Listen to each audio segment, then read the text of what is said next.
We are a global production company. We write the screenplay. We're the directors. We're the producers. We're the main actors. The world is our stage. What's going on, everybody? Today we're going to talk about how Israel has struck Iran. Some people are saying they're putting Trump in a tough spot because Trump was trying to negotiate a peace deal with Iran. Others say that Trump is basically just acting and he was lulling them to sleep while Israel could attack them. I'm going to talk about all that, and I think I'm going to provide some interesting clips and angles that you won't see anywhere else. So I hope you enjoy the show, and I hope you stay tuned. Then at the end, we're going to talk about these protests that Hillary Clinton is now promoting called the King. There are no kings protests or something, suggesting Trump's a king. They're trying to basically fuse, like, I guess, Pride Month now with like the Women's March meets like, Black and Hispanic activism. And the Democrats are pushing it. So you know that it's a real party, because ain't no party like a Hillary Clinton party, because a Hillary Clinton party don't stop. I don't know where that came from, but I just said it, so it's too late to take it back now. Appreciate y'all. Dream Rare Podcast starts now, and let's get into the show. It's the Dream Rare Podcast. Welcome to the show. The way to get the news at the desk or on the road. Let's go. God is great and success in our control. The world is crazy, but we get better from obstacles. Yeah. What's going on, everybody? Appreciate y'all, and welcome to the show. Give me a thumbs up on the chat if everything sounds good. Thumbs up for the video if the algorithm. It says some people say they hear just fine. Others are saying otherwise, and we can only imagine that my Hillary Clinton joke might have pushed it over the edge a little bit here. What's the difference between a Diddy party and a Hillary party? It's an ancient parable. Actually, it's not. I just made it up. But someone said, I feel like the protests are a trap. Yeah, that's obvious, but we're going to get into that later. All right. I'm going to start this video, and obviously everybody's seen the news that Israel has attacked Iran, however you want to say it. It looks like somewhat of a surgical attack, if you could call it that, in the sense of they went after specific people in the Iranian hierarchy, and something to do with the military. I'm not really sure, to be honest, but they weren't just randomly attacking people. I mean, they might have hit innocent people. I don't know what to believe yet with the reports, but they were going after specific people. And I just wanted to play these clips because obviously there's going to be a lot of opinions about it, what they should do, what they shouldn't do. But I want to really look at the big picture of everything, because I think the big picture, and the reason I was so happy that Elon Musk was bringing up Epstein is because that's really the cornerstone of what's going on in this country. And until people can figure that out, everything is like a game of Tom and Jerry, cat and mouse, left and right. And, I have to just speak from my heart and what I'm inspired to do. And I don't want to spend too much time on it because I want to, stay good energy and not really nitpick at little things. But I noticed that on X and Instagram, I'm on every social media. Not everybody, but the average conversation is getting more elevated. People are starting to realize that both parties are a lie and that Trump is kind of in on it too, even if you like him better. And on Facebook, it's like they're allergic to anything that isn't just Trump hero slop. And I just find it fascinating because you bring up the Epstein stuff and they freak out at you because they can't see through like the Trump versus the Democrat paradigm. And I just wanted to play these two clips, and then I'm going to get into the Israel-Iran stuff. But this was on 60 Minutes, I think last year or this year. I'm losing track of time, but there was a Hezbollah pager attack where Israel pretended to be a pager company. They sold pagers to Hezbollah, and then they blew up all the pagers and killed a bunch of people or injured them. Most of them were probably Hezbollah, or they said so. Obviously, I can't verify. I don't know much about it. Anyway, this is one of the most telling clips I've ever seen, because if you say it, you're an anti-Semite. If you report on this, it's the most anti-Semitic thing anybody's ever heard. Zionist media, left and right in America, will crack down on you, call you an anti-Semite, try to ruin your life. But of course, when they say it themselves, it's just, them telling you what they're doing. I guess we just live in a country where they're allowed to tell you what they're doing, but if you say they're doing it, then it's hate speech. But we're going to get into that because this is really overarching, I think, why Israel was successful in Iran and why they're going to probably keep being successful, because they're planting people in every country. They admit to doing so, but if you notice that they're doing it, it's anti-Semitic. So this is an alleged Mossad agent on 60 Minutes explaining the world's just one big production company, and we're writing the script, so we can pretty much do whatever we want. We have an incredible array of possibilities of creating foreign companies that have no way being traced back to Israel, shell companies over shell companies who affect the supply chain to our favor. We create a pretend world. We are a global production company. We write the screenplay. We're the directors, we're the producers, we're the main actors. The world is our stage. So that's what they said to 60 Minutes. They were like, listen, we're operating in a lot of different countries, right? And to be, fair and reasonable, I guess, this is not exclusive to just them. I think the CIA does that. I'm sure other countries do that or try to do that. And there's probably so many spy games going on, it's dizzying. So I'm not sitting here playing the victim or trying to act like this is like a one-sided show.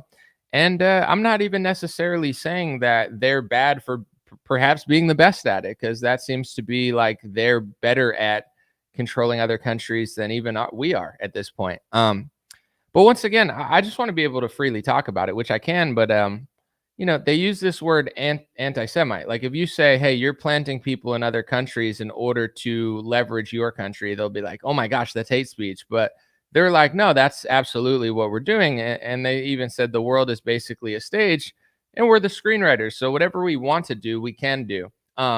They successfully destroyed Hezbollah in, Lebanon, and Hezbollah has no chance against Israel, just technologically. It doesn't seem like Israel's having that tough of a time with Iran. Who knows what they'll do? Who knows how they'll respond? But I would guess that Israel has probably planted so many people everywhere that they know exactly what Iran is and isn't capable of. And clearly they're not that concerned with it. And then when it comes to the United States, you have to ask yourself, like, would they only do that to Lebanon and Iran, but not the United? Of course they do it in the United States. They've done it for decades. They're doing it now. And everybody who notices how they're doing it, or perhaps if, for an American citizen, even if you're supportive of another country, the same way they want to support their country, you want to support yours. So if you feel like it's at a detriment to your country, a lot of people on the libertarian right, the conservative right, the America First right, they'll tell you Israel's not a great ally because they're constantly getting us into trouble and basically using the United States. And then you have the more boomer Zionist take where they'll say Israel is our greatest ally. We have to blow ourselves up to protect them or whatever, or nothing matters besides them, or whatever they're saying, that it's just a great ally and that they're helping us from, the other Muslims in the Middle East that will get us. And, I understand there's different ways to kind of look at this, but I did notice that if you ever say what that guy just said in that clip, they'll say that you're being anti-Semitic. And this is a former education minister in Israel. Like, she served in the government of Israel. I don't know if she's trying to tell people or it just slipped up or she's awesome. I'm not really sure why she said this, but this is like a classic clip a lot of people have seen where she says it to Amy Goodman on Democracy Now! She says, that's our great trick. We just say the word anti-Semitism a bunch when anybody disagrees with us because it stops all of any dissidents. Like it's the trick that we use and everybody knows it. Often when there is dissent expressed in the United States against policies of the Israeli government, people here are called anti-Semitic. What is your response to that as an Israeli Jew? Well, it's a trick. We always use it. When from Europe somebody is criticizing Israel, then we bring up the Holocaust. When in this country people are criticizing Israel, then they are anti-Semitic. And the organization is strong and has a lot of money, and the ties between Israel and the American Jewish establishment are very strong, and they are strong in this country. As you know, they have power, which it's okay. They are talented people and they have power, money, and media and other things. And their attitude is Israel, my country, right or wrong, the identification. And they are not ready to hear criticism, and it's very easy to blame. So I'm going to play this other clip one more time, and then I'm going to explain why I played those two clips, because there's something I'm going to get at. Of course, I can have an opinion on whether Israel should or shouldn't have done it, or whether it's going to drag us into war. And I'll talk about that. Everybody's going to talk about that today. You'll see it on every Republican right-leaning news organization and podcast. But, let's just play this one clip again. We create a pretend world. We are a global production company. We write the screenplay. We're the directors. We're the producers. We're the main actors. The world is our stage. Once again, if you ever say that about them, that's the most anti-Semitic thing they've ever heard. But when they're on 60 Minutes, they were like, yeah, no, we're the main actors. We control everything.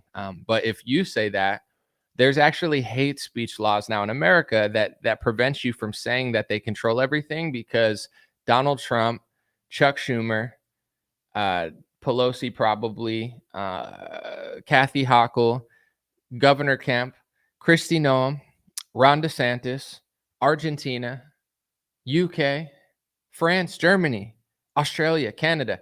They all just so happen to want to just naturally pass hate speech laws into their country that say that you can't say that group of people controls the world, even though they're on television bragging that they are literally the script writers and the screenwriters of the world.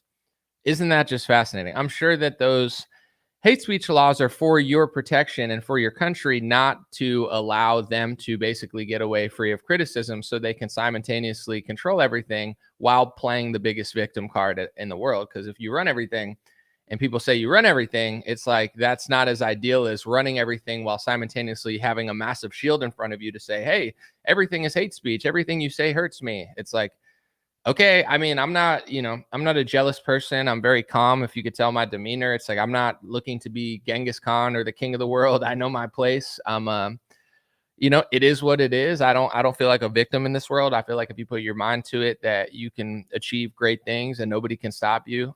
So I'm not, in no ways am I playing a victim. I'm just being realistic about it.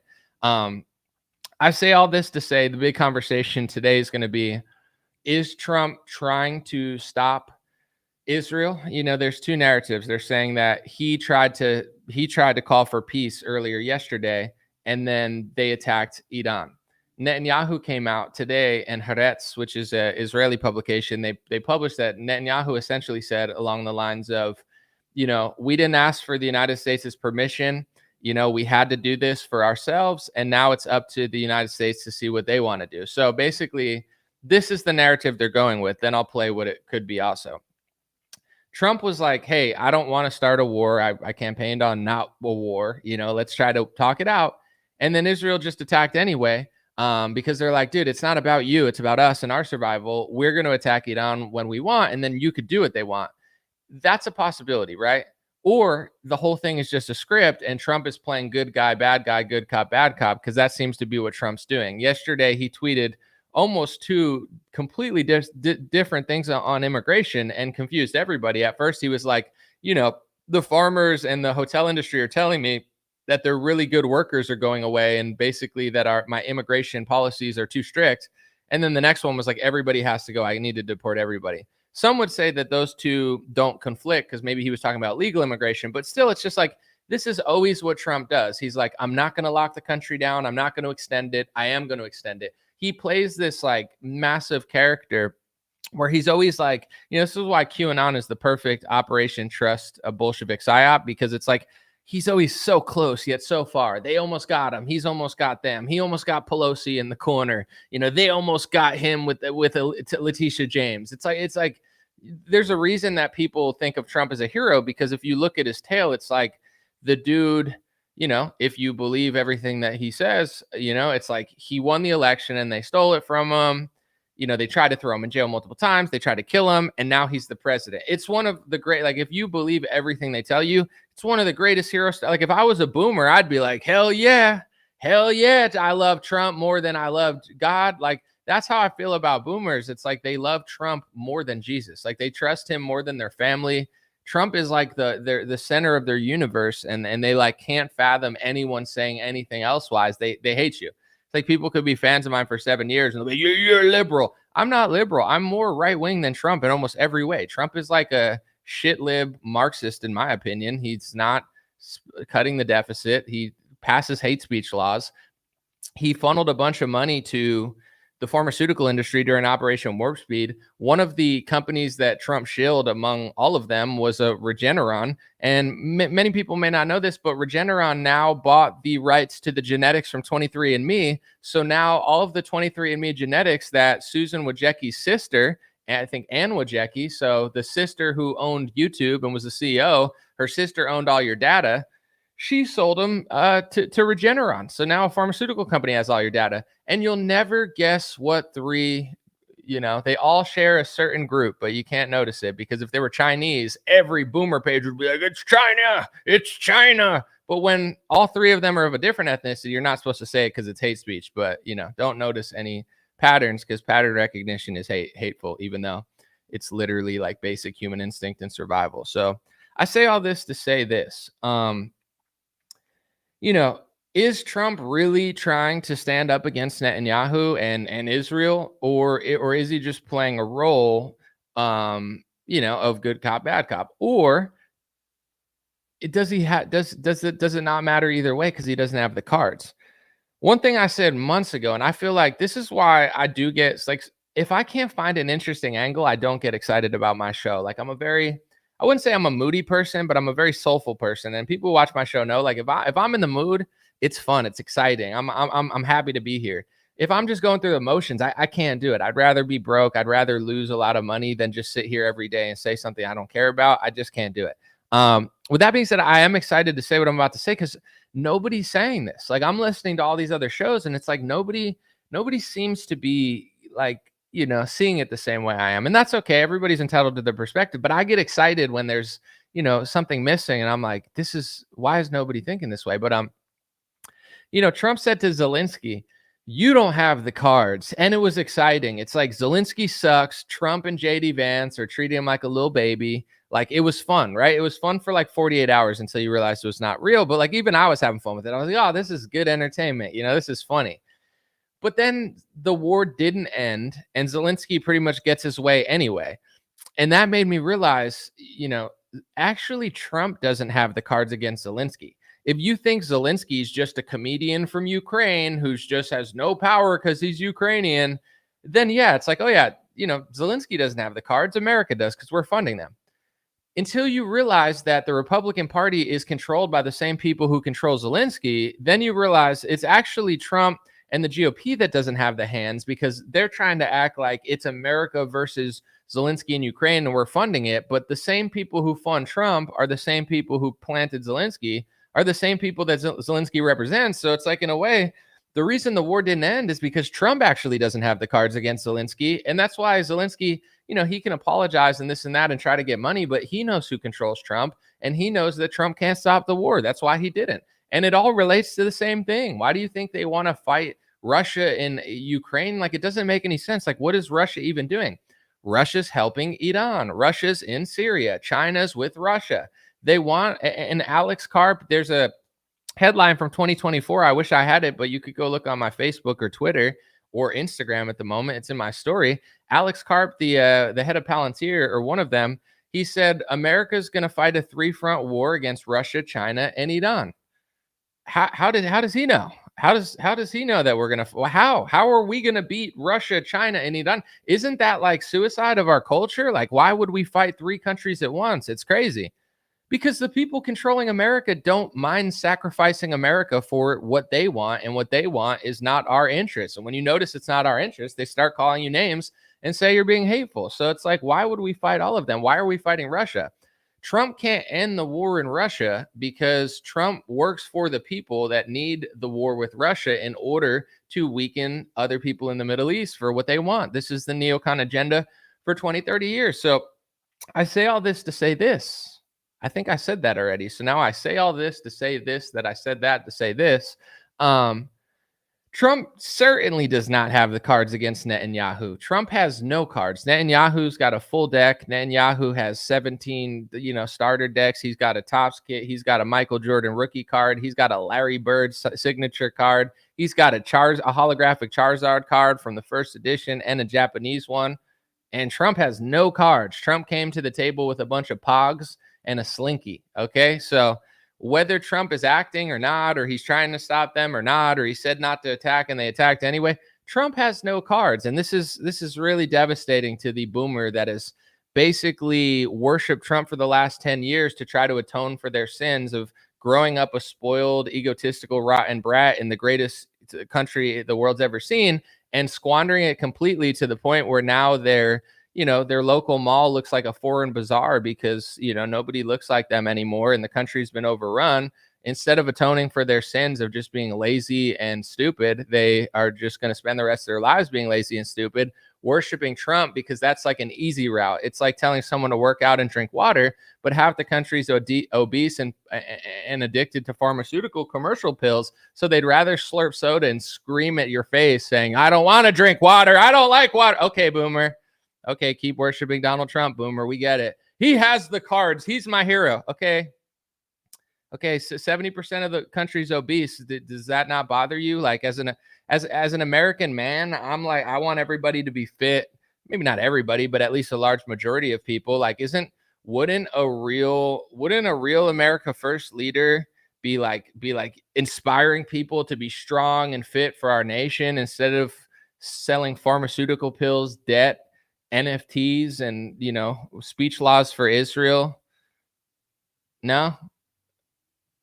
Nobody realizes that. You just want to keep working. So, you could argue with people on Facebook all day because if they haven't figured it at the age of 60, they never will. But Trump doesn't have the cards. And when we look at why Trump doesn't have the cards, there's a multitude of reasons, some provable, some just theory. Let's get into the provable ways that Trump doesn't have the cards. When a politician traditionally takes donor money, right? He just took 10 million from Pfizer. He just took 20 million from, maybe not Pfizer specifically, but the pharmaceutical industry. I think they get capped on how much they can spend. There's super PACs and billionaires, whatever. It's like, oh, we could say that about Nancy Pelosi, right? And this is where my issues with Trump and MAGA kind of clash a little bit, because it's like, if you vote for him, I get it. If you love him, I get it. If you don't like the Democrats, I agree. Like, I'm on board with MAGA most of the time, but this is where we kind of differ. It's like, if I pointed out all these things and I said, hey, Lindsey Graham just took $100 million from a donor who essentially represents a foreign country, and that's why Lindsey Graham does what he does, everybody in MAGA would be like, anomaly, I love you. You're so right wing. You're awesome. Thank you for saying that. Lindsey Graham sucks. He sold out. But the second I change Lindsey Graham with Donald Trump and I prove it, then MAGA starts drooling at the mouth like animals, and they're like, hey, are you liberal? Are you liberal now? And it's like, it's just, why would that apply to every politician but not Donald Trump? And then they'll say, well, he's so rich he doesn't need anybody's money. That was his 2015 slogan when he was saying Marco Rubio is a puppet. Since he called Marco Rubio a puppet, let's do a little investigation into it. When Trump called Marco Rubio a perfect little puppet, which family was he saying was controlling Rubio? He accused, he said it was the Adelson family. Since then, Trump has taken over $500 million from the Adelson family. He's funded by the Adelson family. He says that they go to the White House more than anybody, asking for things for Israel. So it's like, one provable way that Trump doesn't have the cards is he said he would run as someone who would never take donor money, so he couldn't be controlled. And then, like a hook, line, and sinker, or a bait and switch, or whatever you want to call it, Trump, he started taking donor money, but none of his audience notices. And if you report this to them, they go, no, he's not. Yes, he is. It's like, he told you that, and it makes sense. If you don't take donor money, you're not controlled. That Trump doesn't exist anymore. That Trump is long gone. It hasn't existed for 8 years now. It's just nobody in MAGA does real reporting, because when you do, you lose a bunch of money and opportunities because your audience freaks out at you and thinks you're a communist for pointing out the fact that Trump is taking money from Rubio's donors. So it's like, Trump doesn't have the cards because he's sold out. Trump's taken so much money, and people will say, well, he has money, not $500 million, $600 million to fund his own campaign. If he had that money, he'd do it. He doesn't. He takes donor money from everybody now. He's like he took more money from his inauguration in 2016 than Obama did. He broke a record. He took money from Pfizer. He took money from Bank of America. And before RFK was friends with him, RFK was calling this out. This is why I liked RFK. RFK said Trump took $1 million with Pfizer and then shut doors conversations with me to work with them. This time he hired RFK, which is great. But the point that I'm saying is the provable way that Trump doesn't have the cards is he's taking a crap load of donor money that's turning him into Lindsey Graham and Marco Rubio, which is why he endorses them, hires them, and essentially has made them cool. He brings them to UFC events. Look how cool Mike Johnson is. Mike Johnson's not cool. Mike Johnson is a Keebler elf. He belongs on my cereal box, not sucking up donor money and selling out our country. He's, he should be collecting coins at the end of a rainbow, not celebrated at a UFC event. He's a total loser. He's literally, the history book should say Mike Johnson is a traitor. He's horrific. He's probably worse than McCarthy. But he's at a UFC event with Donald Trump. Get back on my cereal box and start collecting Lucky Charms. Another way, let's talk about the Epstein files real quick, because if you can't figure out who Epstein worked for at this point, or who Epstein was likely blackmailing American politicians for, I don't know what to tell you, because pretty much like everybody knows this at this point. It's common conversation on every social media. For some reason, Facebook boomers are just the only demographic that just can't seem to get it. With that being said, isn't it a little bit weird that a week ago Elon Musk said that Trump was in the Epstein files? Everybody freaked out. He apologized. It's not about whether Trump is or isn't or going after Trump. It's about why aren't they out? Why is Pam Bondi and Kash Patel not telling us? Because they can't tell you. This is obviously I can't prove this. If they were out, I could. And when they are released, I'm sure they're not going to ever say this, because it's going to undermine everything that you know. But they're not going to show you like this is what he was doing, because then it's going to make you question everything the country's doing right now. It's probably, in their opinion, a threat to national security, because our entire foreign policy is probably intertwined with the same stuff. And it's like, why would they tell you that? It's like, oh yeah, here's who he worked for and how he compromised politicians. And it just so happens to be the same people we're working for, but it's just a total, they're not going to show you. I mean, Kash Patel has interviews before he was the FBI director slobbering over this country. Dan Bongino was asked a question, what is closest to his heart? He said a foreign country, not America.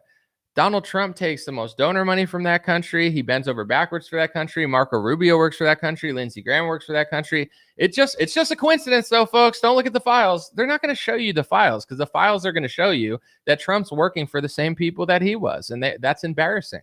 Not just embarrassing, it's shattering the left and right paradigm, which they need to survive in order to keep this illusion going. So brain dead left wingers and right wingers just keep believing it. And it's the same, I'll get into the protests later, but the left wing boomers are the same as the right wing boomers. They're just worse because they like Rachel Maddow, but it's the same stubborn ego. They think they're so much better than the right. The right thinks they're so much better than the left.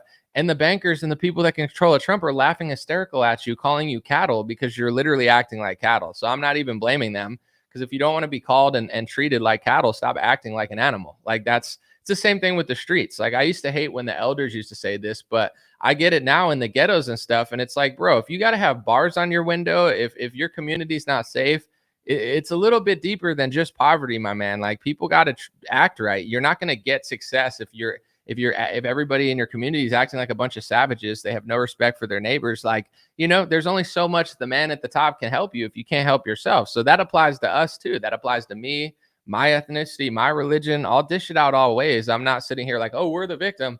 Yeah, I don't want to be treated like a cattle, but I also don't act like a cattle. If you walk around and say moo, it's like, who cares what you think? It doesn't, your opinion is void and null. On that note, I wanted to talk about, I'm trying to think. I was talking about the Epstein files. There's something else important that I really wanted to bring up. Hold on. I got to think about it. Let me sip my coffee, because I never get a chance to.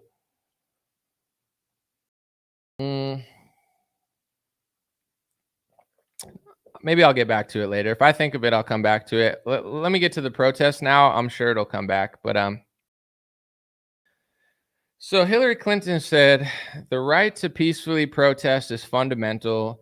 It is in the Constitution. No president can nullify it, because in the United States of America, we have no kings. Join Indivisible Team and more this weekend to make your voices heard. No Kings mass protest, June 14th, 2025. So they're going to launch this stupid psyop and make everybody on the left, like, you know, the George Floyd and the Pride thing, we're kind of like running its course. So now they got to do this one. And a lot of people are texting me too. Like they're saying that ICE is raiding a lot of places and they feel like it's like a left and right paradigm where the right's purposely stirring stuff up. And, you know, like they want this to happen. I have no idea anymore. And I'm not going to pretend like I know exactly why or how this is happening, but one thing I will say that I noticed is every city that's going to protest, it's going to be, I mean, I'm just guessing, but this is an educated guess. Austin, Seattle, Dallas, Los Angeles, New York City. It's going to be like every city that sucks now that I would never want to go to anyway. So I'm not trying to be rude to those cities, and you have a right to peacefully protest, even though I guarantee this is not going to end peaceful.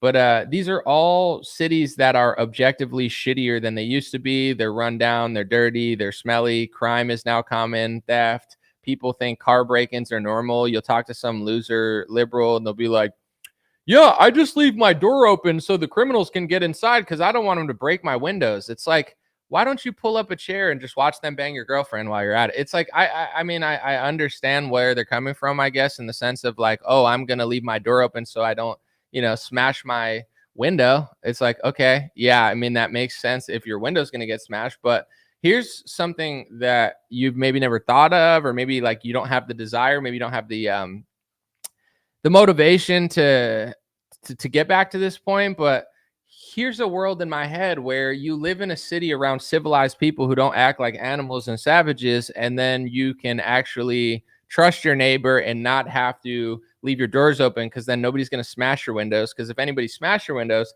the cops would arrest them or your neighbors would shoot them. I don't know. Just a thought, just a crazy world in my head that used to exist 40 years ago and still exists all over the country outside of your shithole cities. So it's like, this is the level of people. I wish I had, I mean, I do have a deeper take on it and I'll give it to you, but it's like, I wish I cared more, where people are like, do you think it's this? Do you think it's Palantir? I mean, yeah, Palantir's a thing. I obviously don't trust them, but it's like also these cities suck. They're filled with people who don't seem to care, and I don't care about these people, and I'm not going to act like they make sense all of a sudden. It's like, well, yeah, I mean, it's like, no, your city sucks. You guys don't care. You don't clean it up. You have no respect for each other. And then you pretend to on social media every 3 years. I remember some loser from college I went to school with, someone I was just vaguely friends with, some white kid, looked like every other bro. I don't even remember his name. It's like bro number 5,464. He was a total generic NPC. After the George, never talked to the kid since college, barely talked to him in college. He just followed me because I was a rapper and, you know, people wanted to follow me or something. But he texted me and he's like, hey, bro, the George Floyd. It's like, bro, shut up. Like, you've been a bro your whole life. You've worn pop collars. You play beer pong. You probably work at some, like, you know, insurance firm or something. Like, you're living the most generic bro life ever. That's fine. I'm not making fun of insurance people. I'm just saying. And now you're Martin Luther King. Now something happens in Minneapolis and you're Rosa Parks. Shut the F up, bro. Like this is the level of people. It's like they say nothing their whole lives. They play it safe. They sit in the shadows. What's everyone's favorite song?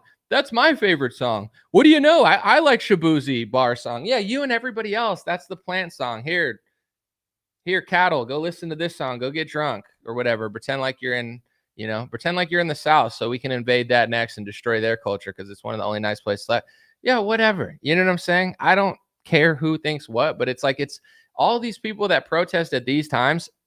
These are people that don't say shit ever. So who cares? Like, who even cares about getting into some deep, like, well, this and that? It's like, bro, they just allowed their entire city to burn, you know, for like weeks because the fire hydrants weren't work. They have a bunch of stupid, like, unqualified people running the show. They got like lesbian butch, like, you know, firefighters. It's like, this is what the city is. You guys didn't care when they burned down the whole neighborhood. You guys didn't care when, you know, it's like people just smash windows and stuff. None of that bothers you though, right? None of that bothers you. You just live in a declining city for 8 years. No one cares. And then one day you just care because I showed up. Sure. I'm sure that's what it takes. What, like, nothing else matters? Whatever. Every city that's going to protest is going to be a city that I don't want to go to. I don't want to live in. And I don't want neighbors like that. So you guys have fun with your little protests or whatever, and then you go back to living in a dump that you'll never protest because you seem to like to live in it or something. And that's normal to you. It's not normal to me. I want to live in a civilized society. If that's status quo to you, knock yourself out. Hillary Clinton promoting it. They're going to try to make it crazy. They're going to try to make it a moment. They're going to try to put Trump in a pickle so he has to do something or doesn't do something, and they could blame it on him. I've heard this story a million times, but here's what I will say. Outside of like the funding of the protests, the cities are filled with people that do crimes anyway. So it's like when a bunch of crimes break out, people will be like, oh, they were paid protesters. Maybe some of them, but for the most part, like it's just a crappy city with a bunch of people that commit crimes all the time. So it's like, I don't know. This provides cover for them. You got Democrat politicians basically telling them that they're cool. You got a bunch of people distracting stuff so they can rob a sneaker store. It's just, it might be a little bit of a mess, but it's like, I don't see how this is going to get better. And I just don't really know. One thing I for sure want to say, then I want to get back to what I was going to talk about when I forgot it, because I feel like it was important. But when I saw this guy, it was this African-American male, as they say, or black guy, if you're being non-politically correct. He was an American and he made a viral video. I couldn't find it to pull it up. But he basically said, you know, if I broke into Russia or if I was illegal in Russia, I would be lucky if they deported me back to America because they might throw me in jail. So the whole point of his spiel was basically like, I don't really feel bad for illegal immigrants because you're here illegally, and sending you back like on a plane or a bus is actually a really nice thing to do versus like throwing you in prison and trying to charge you, which is what would happen in most of the world. Like, I'm not trying to be non-compassionate here because I do have compassion for people, whether they are legal or illegal. But it is like this country has been so open and so nice that they don't realize like what else exists out there. I go to Russia, I'm illegal. You think I could just throw a fit and start burning stuff or just like complain? They could, I would beg to go back home. I'd be like, please send me home. I don't want to rot in a prison next to some white dude that's jacked and has 1,000 tattoos. Like, I don't want to be in a Russian prison. With that being said, here's what I will say, because I do think that a lot of illegal immigrants are great. I do think that they contribute something to society, and I'm not trying to be rude or non-compassionate because I know there's a lot of great people. But here's my thought for anybody that is illegal, or if say you're legal and you feel connected to this because of your heritage, because of your culture, you're Hispanic. Here's the thing. If you're an American citizen, right? Let's just start with American citizens. Let's just say you like illegal immigrants, right? If you don't notice what happened under the Biden administration and you don't notice what happened over the last 10 years or so with the caravans, like let's just say in an alternate universe, right? I'm like super pro illegal immigration because I think they're all just working and crushing, right? I know some of them are, but I'm just saying. I would notice the migrant caravan and I would be like, okay, that's not normal illegal immigration. This is a plant. Like they're sending like military aged men from like a different country that's not even Mexico. Like, this is a staged event, or at least someone's funding these people, flying them to Mexico and trying to force them across the border. Like, that's an abuse of even illegal immigration. Like, I'm smart enough and honest enough to notice that, right? This is the thing with all the people that are going to support the ICE protests. They're not smart or honest enough to talk about that, which is why their cities all suck, because they're also not smart or honest enough to know that they live in a shitty city and they don't seem to have a problem with it. So it's like, you know, they've run out of room essentially, and I don't know what's going to happen, and you know, it's going to be messy either way, but they've run out of room because they've been so dishonest forever. Like, if you are pro welfare, but you ignore the fact that like 100 million people are getting welfare that don't need it, now the whole welfare system doesn't work and it needs to be changed. And then when someone tries to change it, you sit and scream and you're like, you're taking away welfare. You're taking away welfare. It's like, we're not talking about someone paralyzed that needs help that you give them money. We're talking about a system where I don't know the exact report, but I remember seeing one that over half the people coming to the country are now on welfare. Dude, back in the day, it's like you would never just come to the country and get welfare. You came and worked. That's what everybody's family did. Now, it's so easy to take advantage of that everyone's doing it. So now if someone comes along, and to me, Trump is like a more liberal version of Bill Clinton, and left wingers are so stupid and useless that they think he's like Mussolini. They're like, it's like, bro, look at your city. Your city's disgusting. You're not a real adult. You're like a child trapped in it's embarrassing. It's like Trump isn't even that crazy, but in general, it's like, if anybody tries to fix the welfare system, they'll just say you're trying to hurt everybody. That's like illegal immigration. 15 years ago, I'd be like, you know what? Most illegals are good people. If they haven't committed a crime, maybe let's just give them legal citizenship, right? This is me 10 years ago. Like, I like illegals. I know most of them are nice people. Why don't we try to work on getting them a path to citizenship? After 15 million people come across the border, it's like, yeah, something needs to be done. But all the people protesting ICE, they don't admit that that was happening, which makes their opinion null and void because they ignore it. They live in a shitty city. It smells like piss. There's crackheads everywhere. They don't pay attention to anything. And they open their eyes once every 3 years and they say, I'm mad because of George Floyd. I'm mad because of my heritage. I'm sure you are, because you don't pay attention. You don't think. And it's like you're activated to care. Yeah. That happened. It's horrible. I get it. But are you willing to admit that we have an issue? No, you're not. You're not willing to admit that the border was open under Biden. Millions of people came across the border from over 100 different countries. You didn't notice that? If you didn't notice that, then you're not smart enough to have an opinion to matter. Your opinion doesn't matter. You're not contributing anything to society. It's like that happened. Real adults had to deal with that. I have friends who are on the border. Over 100 different countries people were coming from. Do any of these activists that care so much about Mexico, did any of them notice that a lot of them weren't even coming from Mexico over the last 4 years and just millions of them were pouring across the border? Anyone notice that? No, you didn't. You didn't notice that? Then who cares what you're saying now, because you're viewing this from a point that doesn't even make any sense. So I say all this to say this. If you really cared about illegal immigrants and you really wanted them to stay, especially the ones that are Mexican and have been here for a while, you shouldn't have allowed Joe Biden to open the border and put 10 million people across the border. But they didn't say anything. In fact, a lot of them supported it. So now we're dealing with a massive problem in the same way that welfare has been screwed. And if anybody tries to fix it, they're just going to screech and scream and start freaking out. Now let's use another example. Let's just say I was in Guatemala, I was in Mexico, I was in Argentina, I was in Russia, I was in China. Pick a country, it doesn't matter. And there were 10 million people there from America, illegal, not supposed to be there, right? And then let's just say we all said, and I'm not saying most illegals are doing this, because most of the people doing this are legal citizens, because if you're illegal, you're probably on the low, not saying very much. It's more like the legal ones that are like, because like if you're illegal and ICE is coming around, you're not like in the streets protesting, most likely. I think a lot of those people are Americans. But anyway, and they have a right to peacefully protest, but not burn down stuff. Let's just say I was in Russia, China, whatever, 10 million of us. And then we said, you know what? If you start deporting us, it's going to get ugly around here. That's almost like a foreign threat, right? So now if we were minding our own business in Russia or China or Mexico or anywhere and working and crushing and helping, it's one thing.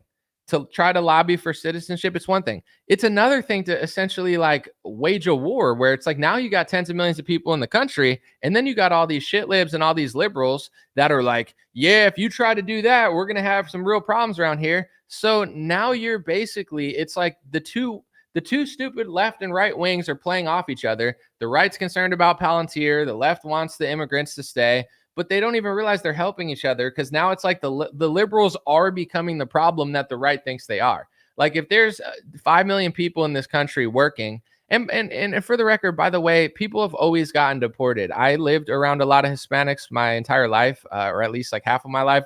And I remember my neighbors got deported under George Bush, and it sucked, but like nobody burned things down. It's like we weren't like, yay. It was just like, oh, dang, that sucks. They were cool.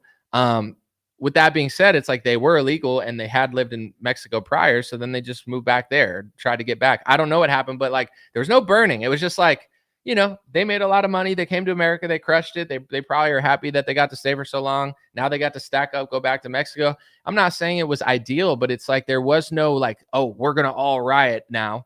But if you have 10 million people illegally in the country, do you think Russia would allow that? Do you think China would allow that? Do you think no country in the world would allow that? Just having 10 million illegals and then people being like, if you try to remove it, there's going to be some problem. Well, now it is kind of like a foreign threat. Now they are going to want to get the military involved, you know, and not to say that they should, but it's like you're giving them a reason to, because you are kind of a foreign threat.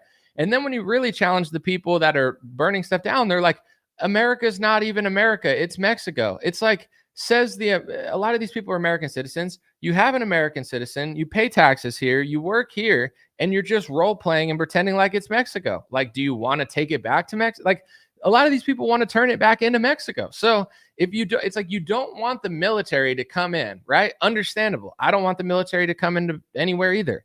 But you don't want the military to come in, but you're basically waging a foreign threat and saying you want to take this land back to a foreign country, essentially justifying the military to be like, no, it is a foreign threat. They're trying to take the country back. Like, you know, and then people are so, and I'm not, once again, I'm just speaking out loud. I'm just having a public conversation.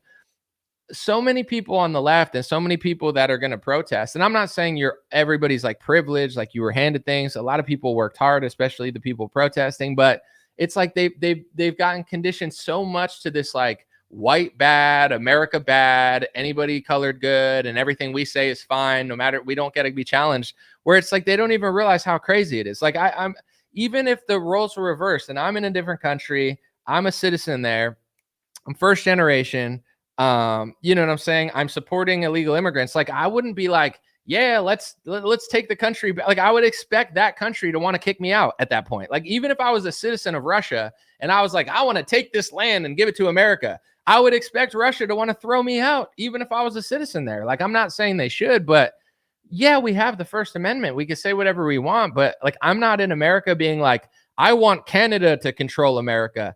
I'm not, I have the First Amendment to say that, but why the hell would I live in the United States of America and want Canada or Mexico to take our land? Like, it doesn't make any sense. You know, like, it's just like, would you want to live in Mexico and then live at the southern border of Mexico and be like, you know what? I want our neighbors to steal this land. Like, everyone in Mexico would be like, what the hell are you talking about, son? Like, why are you working for them? And like, it's all just so stupid. And that's why I want to get back to the other stuff, because I think it's a little deeper and more interesting, but I don't even want to talk about this because it's like 5 layers down the dumb chain of what actually matters in this country. It's like, you know, it's like talking to a Republican Trump supporter on Facebook. Like, they're so far down the totem pole of what's going on, you have to like dumb yourself down to even have a conversation of them. To them, it's like, either you love Trump or you're liberal. It's like, I got to like smash my head against the wall for 20 minutes straight to even like want to entertain that. It's the same thing with this. It's like, now everybody's speculating what's going on. Is it Palantir? Is it Hillary Clinton? Is it funded? Is it this? Is it that? There's a lot of things going on, but also there's a lot of people in these cities that don't like America, want a foreign country to control America, are fine with open borders, allow tens of millions of people to pour over, and act like they don't see it at all, and it's totally fine. And it's like, I can't relate. Once again, even if I wanted every illegal immigrant to stay that's a hard worker, why would then I ignore the fact that there's people from like Haiti and China and other countries just like coming over the border? Like, I'd be like, yeah, that's got to stop, because now that's undermining us. But here's the thing about all the people protesting this weekend, and I'm not trying to be a dick, this is just real talk. All the people that are going to be protesting this weekend, they're not the type of people to be honest about anything. That's why every city that they're protesting in sucks. Seattle sucks. Los Angeles sucks. All these liberal cities that they're going to protest in, they all suck. So it's like, they don't notice these little, they don't notice the crime. They don't notice the filth. They don't notice the open borders. And when you don't think about anything logically and you pick the wrong decision in everything, when it comes to crime, when it comes to theft, when it comes to economy, the taxes in California are ridiculous. Like, I'm not a millionaire, a billionaire, a trillionaire, whatever, you know, you want to say. You run a small business, you work your ass off in your 20s, you start making a little bit of money. California is theft. They're stealing money. Everybody that works in Los Angeles hates it because for the first of all, it's a shitty city that's filled with violent crime and theft everywhere. Second of all, there's really very little sense of community out there where you're just out there grinding. You're paying all these taxes. You're paying rent. If you're a working person in LA, it sucks because you're getting high prices, no safety. You're paying like you're in the Ritz-Carlton, but you're literally in a toilet bowl. And then nobody seems to notice or care. So it's like, there's no like charm to it in the sense of like, oh, this is, it's like, but they don't notice that. So why would they notice this? You know, it's like, I don't care what they think, even though they might be right about a few things sometimes, because when it comes to like, I already told you what I think of Trump. I think Trump's a puppet. I don't trust him. I don't really like him that much anymore. Between Trump and the left, Trump is still makes more sense than the left. Like, that's how stupid these left wingers are. So it's like, who cares what you're saying or doing? You know, like, you're not going to win the argument, because you winning is you losing. Like, you don't tell the truth about anything. You don't tell the truth about taxes. You didn't tell the truth about the caravans. You didn't tell the truth about Biden's open border. You didn't even notice it. And now you want to act like you don't know why this is going on, or you can't even fathom it. So it's just going to keep going on, because if you actually cared about what you say you care about, then you pay attention to all this other stuff. So then you actually had a real argument where it's like, hey, let's keep these 2 million people that are really hardworking, but then, you know, people who just can't, like, or no, we're just going to open it all. Like, it doesn't make any sense. So we'll see what happens this weekend. I just don't think these cities are ever going to get better. I believe certain people want to act civilized and live in a community, and certain people don't. And the more this country is filled with people who don't want to act civilized, the less civilized this country is going to be. And the pockets of the country and the cities where these people live is just going to be riots every 5 years, because they just don't clean. They don't want to do anything, and they just want to freak out every 4 years. It's like, dude, I get annoyed too, but I don't act like an idiot. And to be fair, you know, sometimes these people bring up January 6th. And in my opinion, it makes sense. I know a lot of right wingers will make sense or will get mad at this, but January 6th was like a Fed set up, like, crybaby event for the right, where you're mad, so now you get set up. You know, it's like, being mad doesn't mean you go do whatever you want. Like, that's what stupid people do. So it's like, the left is so mad. I'm so mad because Trump's doing this. I'm sure you are, but I would be mad every day if I were you, because this whole city sucks. And I lived there for 7 years. I'm not speaking from an ivory tower. I lived on the streets of that city for 7 years. It got worse every year. I'm so happy I got away. I never want to go back. It's disgusting, you know? And then you go to the right, they're pissed off about the election. They're like, I believe Trump. I'm like, why do you believe Trump? He's selling vaccines. They're like, I'm mad. That's why. Okay, go get set up by the feds then. I don't like, you know, this is just what stupid people do. And there's stupid people on both sides, but it's like, the right setup event was January 6th. The left's was George Floyd, COVID lockdowns, vaccines, and this new one. So what's going to happen? Who knows? But it's not going anywhere anyway. Nothing, like, there is no leader making sense on that side, because if you were a leader making sense on that side, they wouldn't allow you on that side. You're not allowed to be on that side making sense. So none of them make sense. They're all half wits and half intellectuals, where they're right about some things, but they don't know anything. I'm not conversing with people who live in a toilet bowl. Have fun burning down your toilet bowl. Have fun picket signs in your toilet bowl. And then, you know, whether Trump stays or goes, it's still going to be a toilet bowl. And the truth is, even though I have compassion for everybody, the border's been open for too long, and there's 12 million illegal people here. So it's like, what, you know? And then when you notice it, it's a mess. This country's a mess. So whatever. Back to the Israel thing. I'm gonna read a few comments in a second, but I'm gonna try to think if I had something really, like, very powerful to say and I completely forgot. Just to wrap that up, then I'm gonna read some comments and hopefully it'll come back to me. Trump, I don't believe, has any cards. Like, I think, you know, I'm just going to be honest here. Let me play this clip real quick, because he could say it, but then if I say it, it's hate speech. So I'm going to let him say it first, then I'm going to say what I think. We have an incredible array of possibilities of creating foreign companies that have no way being traced back to Israel, shell companies over shell companies who affect the supply chain to our favor. We create a pretend world. We are a global production company. We write the screenplay. We're the directors. We're the producers. We're the main actors. The world is our stage. Once again, when I say that, I end up in articles and they're calling me an anti-Semite. But when they say that themselves, it's just, you know, they're just bragging. But I don't think Trump has any cards. I mean, I know I'm not supposed to say this, because they're passing hate speech laws into America that say that you can't say this, which is a sign that they're doing it, by the way. They're not passing hate speech laws. They'll convince, like, Zionist boomers. They're like, they're passing hate speech laws because people are so hateful. It's like, smart people can talk about politics calmly. Stupid people do stupid things. And I wish this country was filled with just smart people, but this country is filled with idiots, and idiots do stupid things every day. It's not, you can't blame someone's words for someone who does something stupid. Every day in every major city, people are insane. This country's filled with a bunch of degens that are just low IQ doing the most low IQ stuff. And then they'll say, oh, well, the reason that they're trying to stop the words is because Candace Owens and Dan Bilzerian caused violence. But you justifying tens of thousands of kids being blown up isn't justifying violence, but them having an opinion about Israel is causing. Words don't cause people to do stuff. Smart people talk about politics normally. Stupid people do stupid things. That's a stupid thing that people always say online because they're brainwashed and they're like, oh, you're not allowed to quit. Like, so that country just has impunity to do whatever they want, blow people up, but I can't have an opinion about it. When they have an opinion about me in our country, totally fine. But us having an opinion about them causes bad things because they can't be questioned. Whatever. With that being said, like that guy said, our entire media system in America is controlled. Our politicians are controlled. Most of our companies are controlled. And, just like that guy said in the interview, I'm not saying it as a victim. I'm not crying.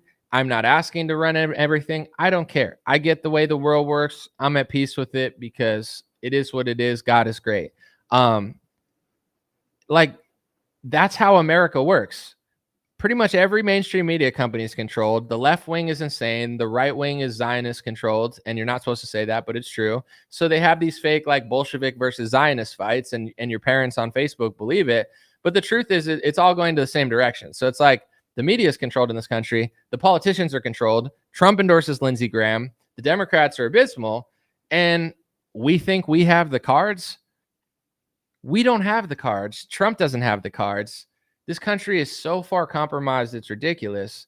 And I would say this, if you want to know what Israel's going to do when Trump says that he doesn't want them to do it, but they do it anyway, just watch Mark Levin or Ben Shapiro, because you can get a few weeks in advance, if you're catching my drift, of what's going on. Anytime they're pissed off at Trump because Trump disagrees with Israel, like Mark Levin's having a panic attack and Ben Shapiro's freaking out with his hat on. He's like, oh my gosh, Donald Trump told Israel to chill out. Oh my gosh. That's how you know what they want to do and what they're going to do, because there's, very little difference, let's just say, between those two, their news, and what's probably going to happen. So, that's just my opinion. It's like they were freaking out about Trump trying to tell Israel not to do it.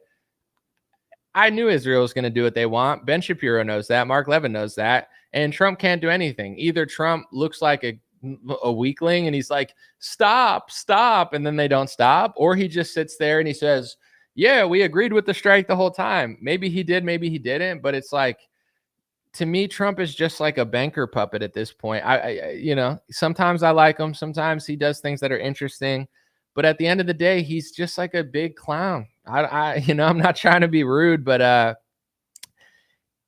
he does a lot of the same things that other politicians do. He just makes a spectacle out of it. Like you can ask AI right now. I'm not saying it's the be all end all, but AI can really crunch numbers. Ask him. I said, yes or no. Has Obama deported more people than Trump? Said yes.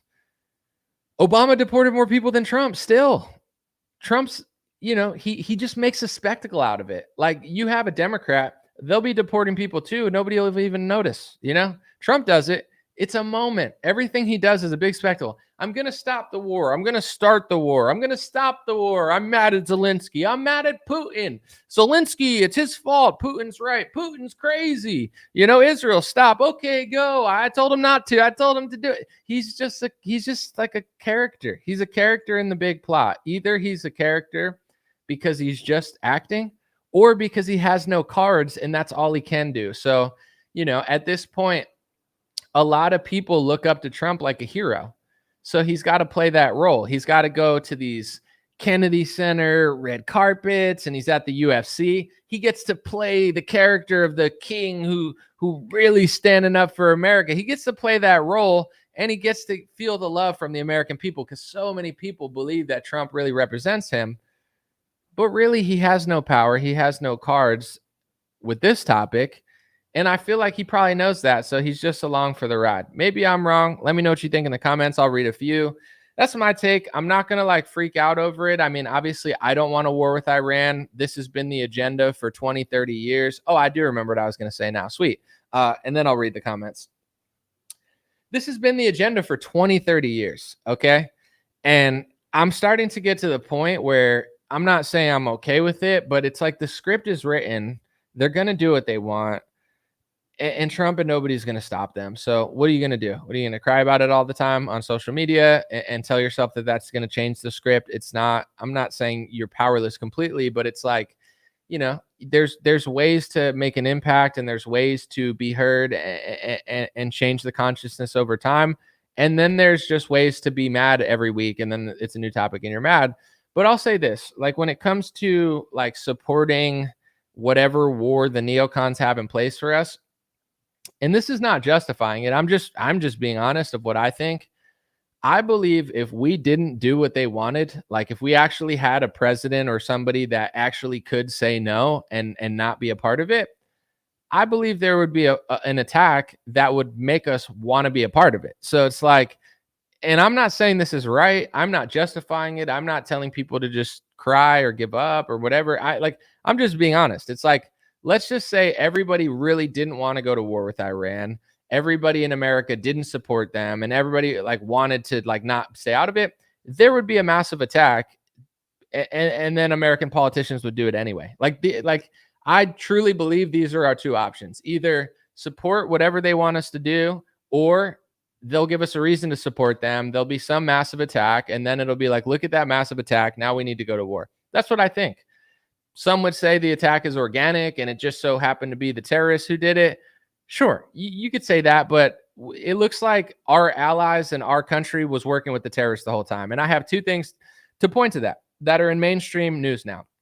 They told you after 9/11, you were going to fight Al-Qaeda because Al-Qaeda did 9/11.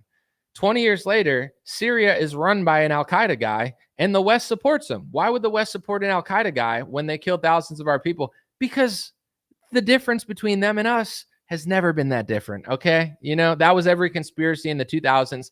I believe that in the 2000s. It seemed crazy.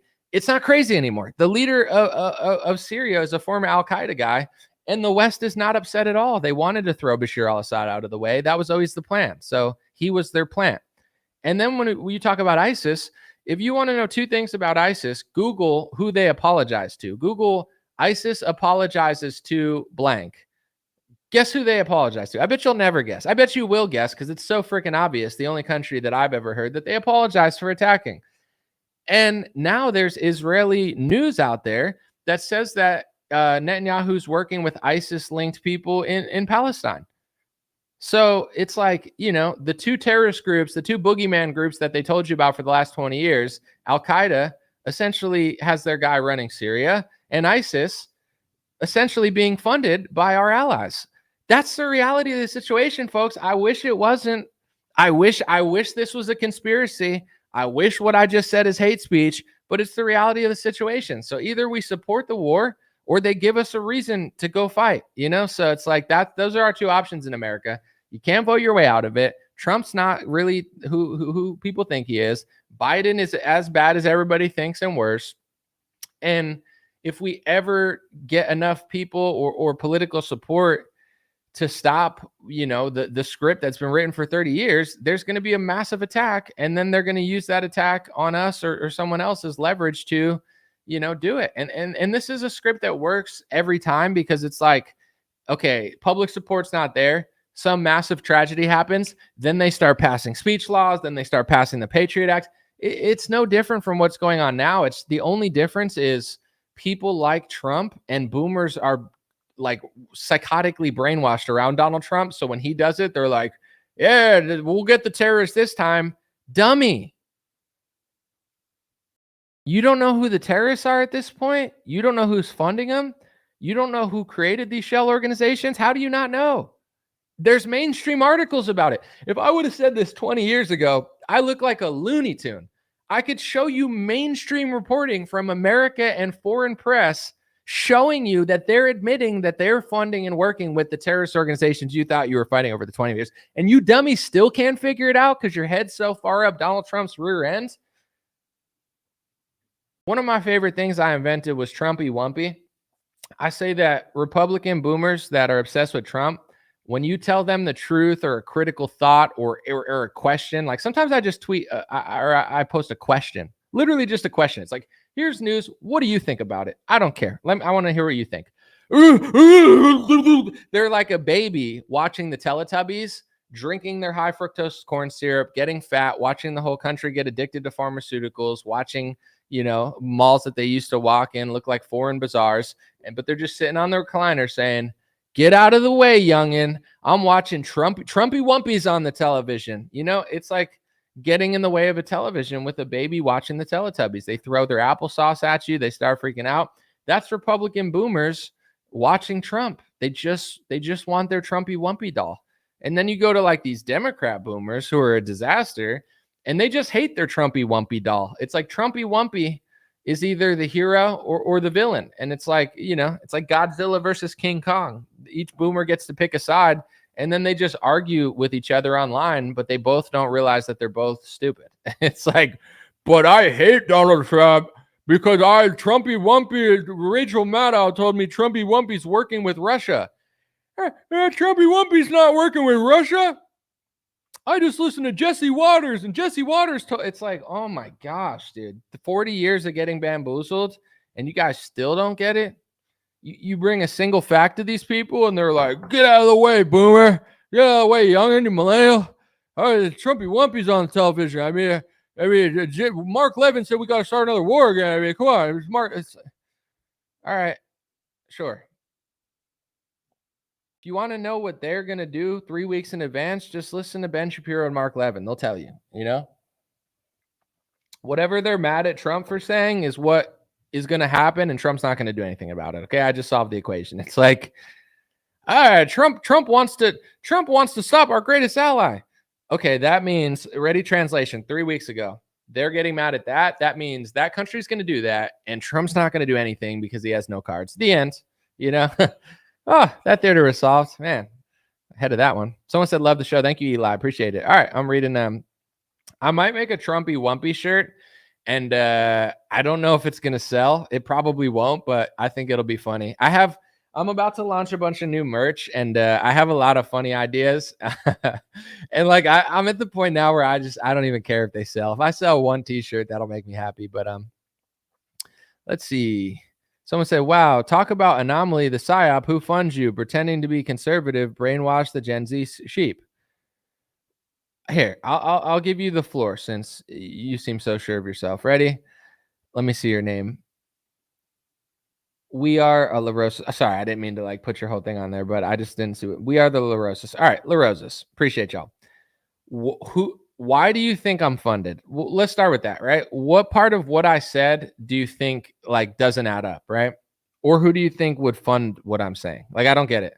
Like, if I this is what I never understand about you people, and by you people I mean the Caucasian. No, I'm joking. I'm mostly white, so I could say that it's mostly not offensive. If I was 100% Puerto Rican, it would be a hate crime, but I'm only like, minute percentage. But if I point out that Trump takes $100 million from donors and does things for them, like that never registers to you. You're not like, oh, wow, Trump took money. You're like, who funds you? No one. You could look at everything. Like, I don't have that big of a thing to even look, but like, I'm not funded. I 100% guarantee you I'm one of the most independent people. Like, I have proof that Trump's taking money. And people like you won't even be like, okay, well, Trump's getting funded, but I also think Anomaly's getting funded, which is not true, but at least it's fair. It's like, well, he's getting funded, but maybe you're getting funded too.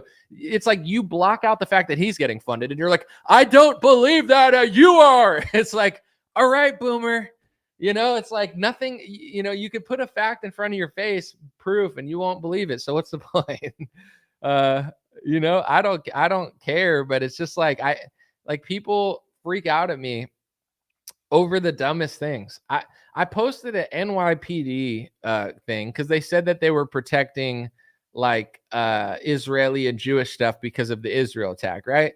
Like the New York Police Department posted this on Twitter, and they said, we are putting extra support and extra policing for Israeli stuff in New York City right now.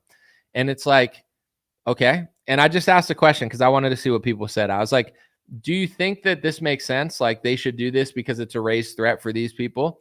Or do you think that the New York Police Department should be protecting everybody? Like, is there ever a time where they say, we're protecting Christians and Christian churches, or we're protecting white people because there's a lot of stabbings against white?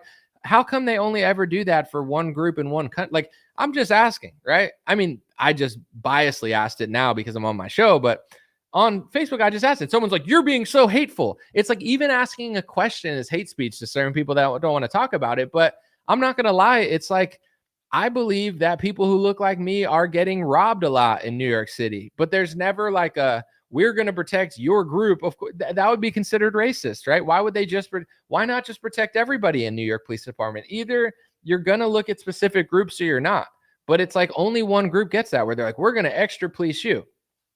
What about the fact that churches are being burnt down everywhere? Like, are you going to extra police churches? No, because everybody knows who everybody in this country works for. It's just obvious. So I'm not saying they shouldn't now. I'm just asking the question, like, is there ever a time, are you going to look at the racial demographics and be like, well, this race is stabbing this race a lot, so we're going to police this race? They'll never say that, right? It would be like crazy for them to say that, the New York Police Department, yet they do it all the time for another group. I just find it weird. It's like, so the United States is basically allies with this country that just attacked another country. I feel like we're all at threat right now. No, I don't feel more comfortable than I did yesterday because our allies that we fund and that basically control our country are doing whatever they want around the world, just causing problems with everybody. And we have to deal with the problems, Okay. Yeah, I'm sure that their country is under more threat, but in America, I feel like the whole country is under threat now because our allies doing this. So why would I want a police department of a city to only look out for one group of people? What about like extra policing the airlines or something? Like, I don't know. Who knows hopefully nothing happens, but I don't, that never applies to me. They're never like, well, this race is committing a lot of the violent crimes, so we're going to police this race. It's like, they would never say that publicly. People would call them racist. Did the La Rosa people ever answer? Sorry. Oh, they're there. Hold on. I want to read it. Wow, Anomaly. You were great during COVID, but ever since, bash Trump and bash Israel. You didn't say anything. You made no point. You just said I was great during COVID and I'm bad. I'm not. If you notice, I don't think I've ever bashed Israel. Like, people think that because they just don't want to hear any reporting. I don't bash Israel. They're doing what they have to do. They're doing what they feel is best. They're a country. They get to do whatever they want. I'm not bashing Israel. I'm a United States citizen. I vote for the Democratic and Republican Party. And I proved through reports, through documents, through everything that both parties are controlled.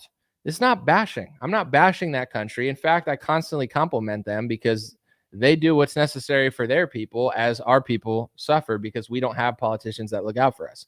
With Trump, it's not bad. Like, you're just addicted. You're addicted to the hero worship of him. If I sat here and said, Nancy Pelosi sucks, you'd be like, yeah. Hillary Clinton sucks. Yeah. Lindsey Graham sucks. Yeah. Mitch McConnell sucks. Yeah. John Bolton sucks. Yeah, he's a neocon. Trump took donor money, so he's kind of selling out. You're bashing him. It's a bash. It's a bash. Oh. Do you sit there and say, oh, you're bashing Anthony Fauci? You showed me a report. Poor Anthony Fauci. Nobody accuses me of bashing anybody when I do a report, but God forbid I say something about Trump. It's like, oh, the harbor. Oh. It's like, get over it. Get over it. It's so embarrassing. I need to make you a Trump. I'll give you a Trumpy Wumpy shirt for free. I'm hoping the Trumpy Wumpy shirts sell. On one hand, people will wear them unironically thinking it's like cool. And then, it's just like Trumpy Wumpy. Trumpy, Trump, Trumpy Wumpies. And they're like, oh, my favorite Fox News show is on. I can't wait for the Trumpy Wumpy. And then Trump comes out. He goes, Zelensky is really bad. Oh, he's going to beat Zelensky. And then the next day he's like, actually, we're doing a deal, a really big deal. Some say it's the biggest deal. It's a huge deal. Deal the cards. I got the cards. You don't. Putin's gone crazy. Putin's gone crazy because the deep state told me to say that. So now I have to do the opposite I did yesterday and say Putin's gone crazy. And then the boomers are like, oh, what did Q say? Q told us that Putin, you spell Putin backwards. It's Nitup. Nidoran was a Pokemon, man-child is the new Sabrina Carpenter song. Carpenter is a guy who works on wood. Woody Allen. What did Woody Allen do? We all know what Woody Allen did. Same thing Ellen DeGeneres did. That's why she's in Ireland right now. She's going to be in Guantanamo any minute. I just got to watch one more report from this anonymous pathological liar guy who sells survival kits for $200. I mean, that's the only way we're going to beat up the deep state, hon. We got the show on. I mean, Trump's almost there. I mean, he just gave another aid package to Israel and Ukraine, but we disagree with the Ukraine one but we support our greatest allies. We need to just keep going into further debt for them while they, totally help us and stuff. He doesn't have the cards. It's okay. I'm at peace with it. I get it. Like, I don't even think I'm bashing Israel. I feel like if I was Israeli watching this, it'd be like, Anomaly's right. Yeah, we have all the cards and Trump has none, so we get to do what we want. Haha. Like, it's not even a bash. It's just like the reality of the situation. It's just like I've come to terms with that. Even this election, people will be like, well, why'd you vote for him? But it's like, I wanted him over Biden. I don't know. There's two characters. I chose Trump. I thought he'd close the border. I wanted to roll the dice with him. I think he rolls the ball a little bit more, and then it's up to people what they put the ball with. With Joe Biden, he takes the ball, eats it, and then now we have no ball. So it's not like I wasn't. I don't know. I guess everyone has a right to vote or not vote, but I feel like people, they think I cared more than I did. I mean, I did want Trump to win, and even now, I prefer Trump in office and trying to hold him accountable to Joe Biden. I prefer this. I mean, it's not. I wish I could get Thomas Massie in or something, but I can't. So I'm not going to sit and pretend. Let me see. The people are not their government. Most people can't grasp it. Well, it's just like people, and I said this online the other day too, and it's kind of rude, but I'm not saying it to be mean. I'm saying it to be inspiring. It sounds messed up, but I'm trying to inspire America. Some kid on my Facebook was like, Anomaly, I used to like you, but with what you're saying, you're going to isolate a lot of people, your base. First of all, I know this. I know most of and I'm not trying to be a dick. I probably shouldn't say this, but I know most of my Facebook audience, they want the simplest Democrats suck meme. I reach over 100 million people a month. I'm going to reach 1 billion people this year. 1 billion people with 0 ads on Facebook. I'm going to reach 1 billion people. That's how big I am. I know what people want. They want me to just be like, Trump, good, Democrat, bad. I know that. It makes me more money. People like it. It keeps my community together a little bit more. I don't care. Thank you. Linda Hazlitt said, love your opinion. They make so much sense. This late boomer. God bless us all. I know there's a lot of boomers. I'll make fun of millennials soon too, because my generation's a disaster as well. I just like to have fun. But anyway, I know what I'm going to say is going to turn people off. But here's another thing that's also going to turn people off. That's also true. Over half the country's fat. Our country, I think, is 5% of the world taking 70 or 80% of the pharmaceutical pills. Our country's a fat, pharmaceutical addicted cattle farm right now. So I'm not saying that to be rude. Wake up. A great leader to me would tell everybody to get in shape, not to take his Trump vaccine. It's a Shakespearean level tragedy what's going on. And I just want to make fun of it or talk about it until people wake up. I'll read my tweet because I said it succinctly yesterday, and I need to find it real quick. I said a great leader of our nation would inspire people to work out, get stronger, and eat healthier. But Republicans are addicted to a guy that sells debt, spending bills, pharmaceutical vaccines, hate speech laws for Israel, and McDonald's. It's a Shakespeare level tragedy. It truly is. And it's I want people to get jacked. I think only 10% of our country should be fat, but everybody wants to be fat and addicted to pills. So who am I to stop everybody? So I'm not saying this to be rude and holier than thou. I'm just saying someone says, anomaly, you're going to turn a lot of people off with what you're saying about this. Duh, when half the country's fat and addicted to pharmaceutical pills, I hope I turn a lot of people off because, if I'm not selling high fructose corn syrup, I'm not selling freaking, Manjaro. So I don't know, like whatever you guys want is not what I'm looking for. So I'm not expecting to have an 100% approval rating, especially on a social media that's 10 years behind X. X people get it. Instagram people are starting to get it. Facebook is my best platform. I love my Facebook audience and I'm grateful. It's just, you guys are like 15 years behind on the most important topic that matters. What am I going to do? Just sit and you want me to post fart jokes the whole time? You want me to like lower my IQ by 70 points and post David Harris Jr. slop? Like I can't do it. I could find the news and try to post some things you guys agree with. When I make fun of Democrats, you like it. When I call out the protests, you like it. When I tell the truth about Los Angeles, you like it. But when I talk about some things on the right, you don't. I don't care. I don't care. I get it. I'm sure I could make like $30,000 a month if I just post like low IQ, like caveman slop. But that's half the reason everybody's so brainwashed anyway. It's like, I'm not saying this to be rude. I think the country's too fat. So why are we so fat? Why are we so addicted to pharmaceuticals? Why, like, maybe I'll be more popular when only 10% of the country's fat and when only like 5% of the country's addicted to pharmaceuticals. But as long as like 70% of the country's fat and like half the world's addicted to pills or half the country, yeah, I'm not expected to have a great approval rating on a website filled with people that been getting tricked since the moon landing. Like, I don't know. Someone said I'm husky, but you're not wrong, so speak facts.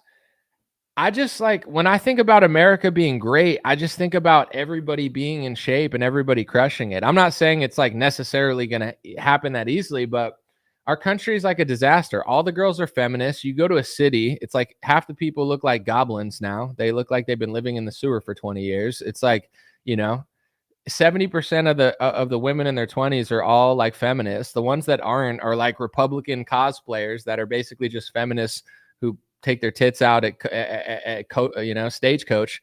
One of my favorite sayings that I thought of is like, politics is like Coachella and Stagecoach. Coachella is like EDM and rap. It's for the liberals. And then Stagecoach is for the conservatives who want to go listen to country music. That's like America. It's like you're either Coachella or Stagecoach, but at the end of the day, you're going to the same place. You're doing the same stuff. It's like, I like Trump. It's like, okay, but you're a feminist too. You're like, I like Trump, but I like being a boss girl. I'm a boss girl. And I'm like, yeah, not looking for that, but that's cool. Maybe it's me. I'm not playing the victim and being like, I'm so great. Every girl's so bad. I'm not that guy. You never hear me complain, but I'm just saying, it's like, the pool of people that get it, or at least are on the same page, are getting smaller and smaller and smaller. Sometimes I listen to John Denver and I wish I grew up when he grew up or where he grew up. I feel like that would have been fire, but I didn't, it's okay. Someone said, if we brag about the things they brag about, $20 super chat from Victoria. If we brag about the things they brag about, it's called anti-Semitism. Criticizing Israel's American right. Yeah, it is an American right, but here's what I want to say. And I'm not saying this is a cop-out. I don't criticize Israel. People could say I do. I don't. And I have the right to. I'm criticizing American politicians. What they do is not as important to me as the people I vote do. You understand? So it's like, what they do wouldn't matter so much if our politicians actually served us. So it is an American right. And people could say that I do that, even though I don't. I don't criticize Israel. I'm just being honest and correct. If I said this, it would end up in 15 articles. We create a pretend world. We are a global production company. We write the screenplay. We're the directors. We're the producers. We're the main actors. The world is our stage. I agree. I completely agree with that guy. But here's what I want to say too.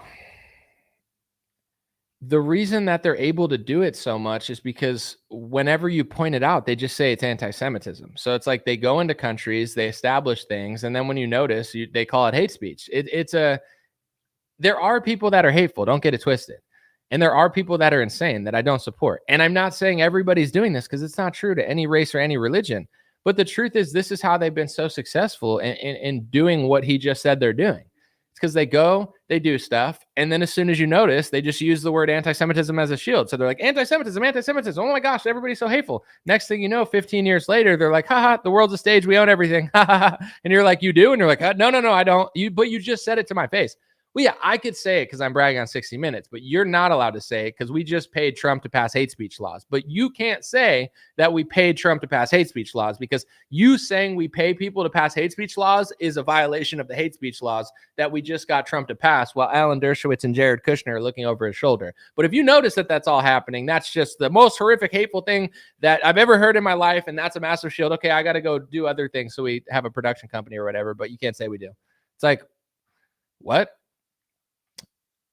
Wow, that was a lot. I'm not criticizing. It's a compliment. It's like, congrats for making the whole world your production company and not allowing, people to talk about it. Congrats. Good job. You definitely tricked our country for sure. It's like, I don't know what else to say. It's like, I'm not a victim. I don't know. I feel grateful. I feel blessed. And I feel like, God puts you where you need to be and provides if you change yourself. So it's not something I'm envious of or hateful of. I'm just talking about it. I don't feel like that's my role or that I need to do that. Lenita on Facebook, she says, "You're so full of shit. You're so full of shit, man. You're so full of it." Lenita, what can you? Let me know what you think, Lenita. We'll wait for your comment. Why am I full of shit? Let's hear it. We love a good debate on this show. I might go 2 hours. I got a lot of energy in me today. So someone said, good times created the boomer generation. Hard times are an opportunity to do better. Everything is what it is. There's always going to be blessings and curse, but God put you at this time for a reason. So there's no reason to be upset. Let me see. Someone said, so I think it's okay for Omar Talib and AOC to call. They never did that. First of all, they never did that. Second of all, I don't like any of them. So I don't care. Like, I'm not taking responsibility for any of what those three artards do. I'm not AOC. I'm not Ilhan Omar. I'm not Sharita Tlaib. They're shit lips. So I don't like, what did they say? I have no idea. Do I justify it? I don't care. No, I don't. They have to defend what they said because they're shit libs who do things that I don't do. With that being said, do I think they said what you just said? No, probably not. You're probably lying and exaggerating, but they're stupid. So maybe they did. I have no idea. You're like, Ilhan Omar. It's like, all right, tell me your IQ is below 80 without telling me. But what about Ilhan Omar? I don't know. What about her? Her IQ is probably lower than that. Do I think President AOC is possible? Anything is possible. I don't think it's likely, but I mean, it's definitely not impossible. When it comes to elections, it goes in big swings. So it's like, it depends what events happen at what time and like who messes up. It's definitely possible. Wait, did the angry Facebook lady ever respond? I wanted to see. She's like, "You're full of it. You're full of it." All right, Lenita, why? Let me know. What did I say that's full of it? Or why am I full of shit? Let me know. I want to see if you can concoct a thought. Usually when people yell that, it's just because I said something that made them think for the first time in 20 years. And out of like ego and stubbornness, they just get mad. They're like, and you're like, what part of it? They're like, I don't know. It's just all these words and thoughts I don't want to think about. And then they run back to like Fox 5 and it's like, hey, Greg Gutfeld here. Honk, honk, honk, honk, honk, honk. Welcome to Fox 5. We're going to talk about honk, honk, honk. We're going to talk about the left. Honk, honk, honk. And you're like, oh, this is better. Now, this is some real high level stuff here. I mean, Greg Gutfeld honking his nose. It's like, whatever, bro or lady. Let me see. Someone said blame game is for the weak. Take responsibility. If everybody was responsible, none of this would be happening.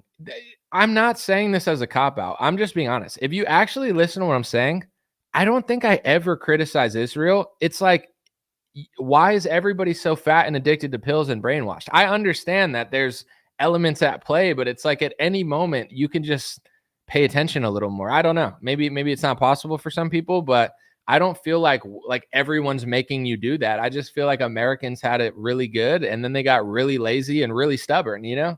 And it's like it's the same thing about playing the victim in your life. Like, you could have a life that's not so ideal. If you could change your mind and be grateful and appreciative, you could change your whole reality. It's the same thing with the United States of America. Like, that's what I'm holding out for. I don't believe in any of these like fake ass protests and stuff, not even on the right, because people are like, I'm mad.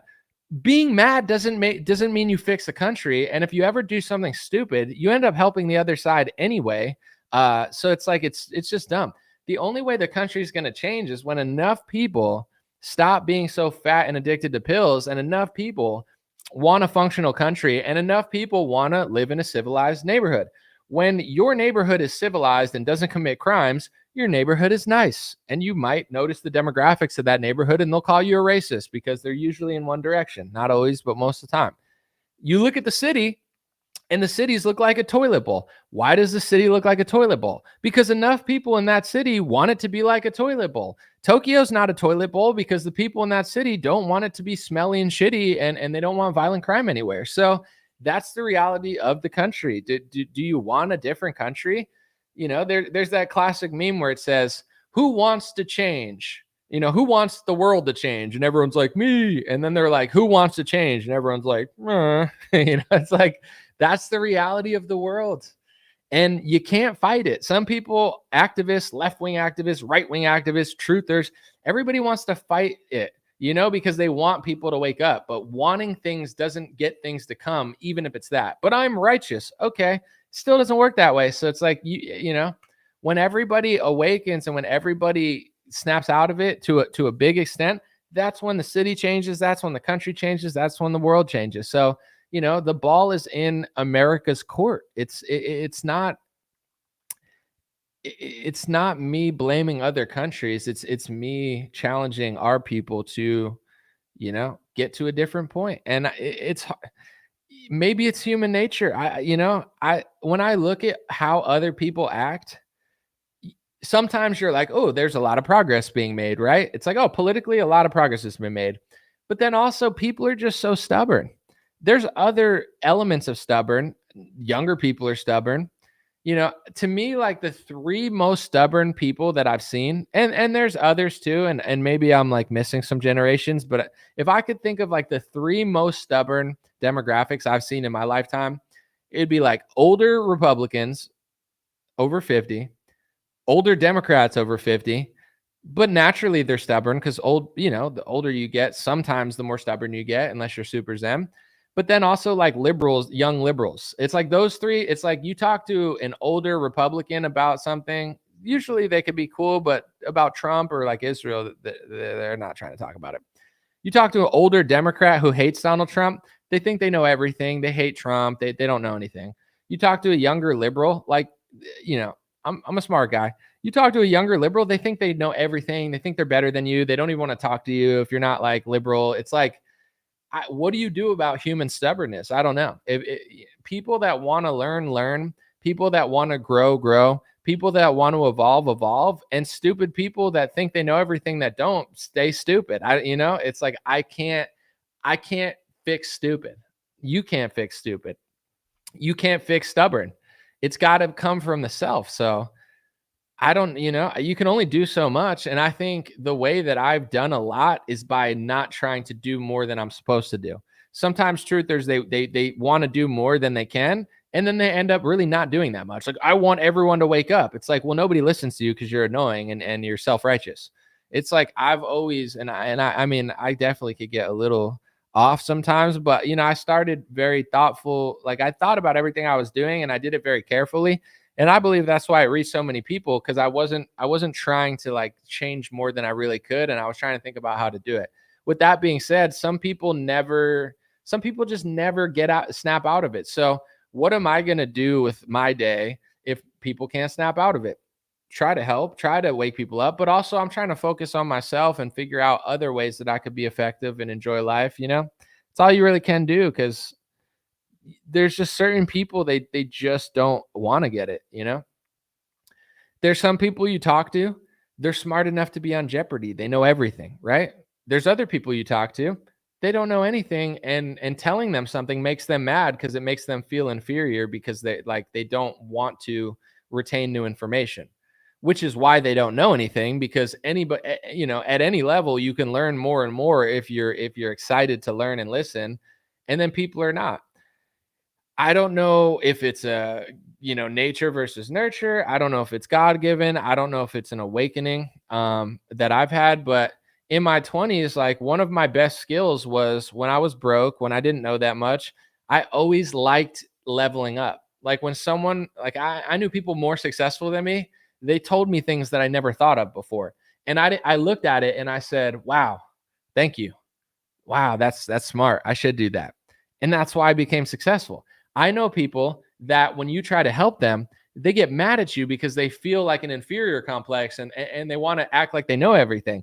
That's life. And maybe it has something to do with how you're born, but I really think there's a fork in everybody's road. And I think that, yes, there's some things you can and can't do. Like, you might not be able to be a basketball player and stuff, but I do truly believe that, if people can lower their ego and stubbornness, that's what's holding so many people back.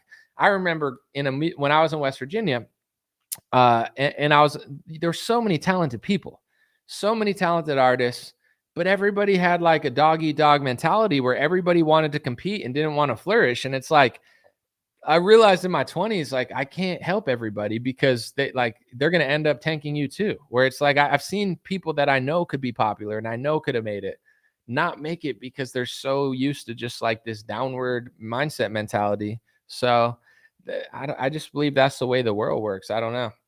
I think you can't force somebody to learn stuff. Either you get it or you don't. And if you don't get it, like, if you're not willing to change or at least think differently, then it's never going to happen. At least with the 20-year-olds who are annoying, it's like maybe they get in their 30s and figure it out. The boomers, I think, and I'm not trying to be rude, but I think the boomers, the Democrat and Republican boomers, are extra annoying because it's like, if they haven't figured it out at 60 or 70 or whatever, they're never going to figure it out. You know what I'm saying? Like, at least when you're in your 20s, you could be like, yeah, I was a liberal, then I was conservative, or I got married and then I realized that this is how the world works. There's still hope. It's like, if maybe you could snap out of it at 70, but if it's like, if you haven't at 60, like, what are you doing? And that's that generation. I'm not trying to be rude because there's a lot of great things about that generation. And I think they've done so many great things, but it's like, they have this massive ego, massive stubbornness, and massive, like, they just don't, I don't get it. I think the root of it is just like selfishness. It's just like, they're so selfish that they just don't care. They don't like, it's easier to lie to yourself for the rest of your life than it is to confront the fact that you have flaws. We all have flaws and it's not a big deal, but it's like, that generation just seems like terrified of like admitting that. So it's like, they'd rather just keep pushing in the wrong direction than have a real self-reflecting moment and be like, wow, I could change who I am like right now and make my life better. They're like, nah, I'm just going to keep living this way and being miserable inside because I just can't.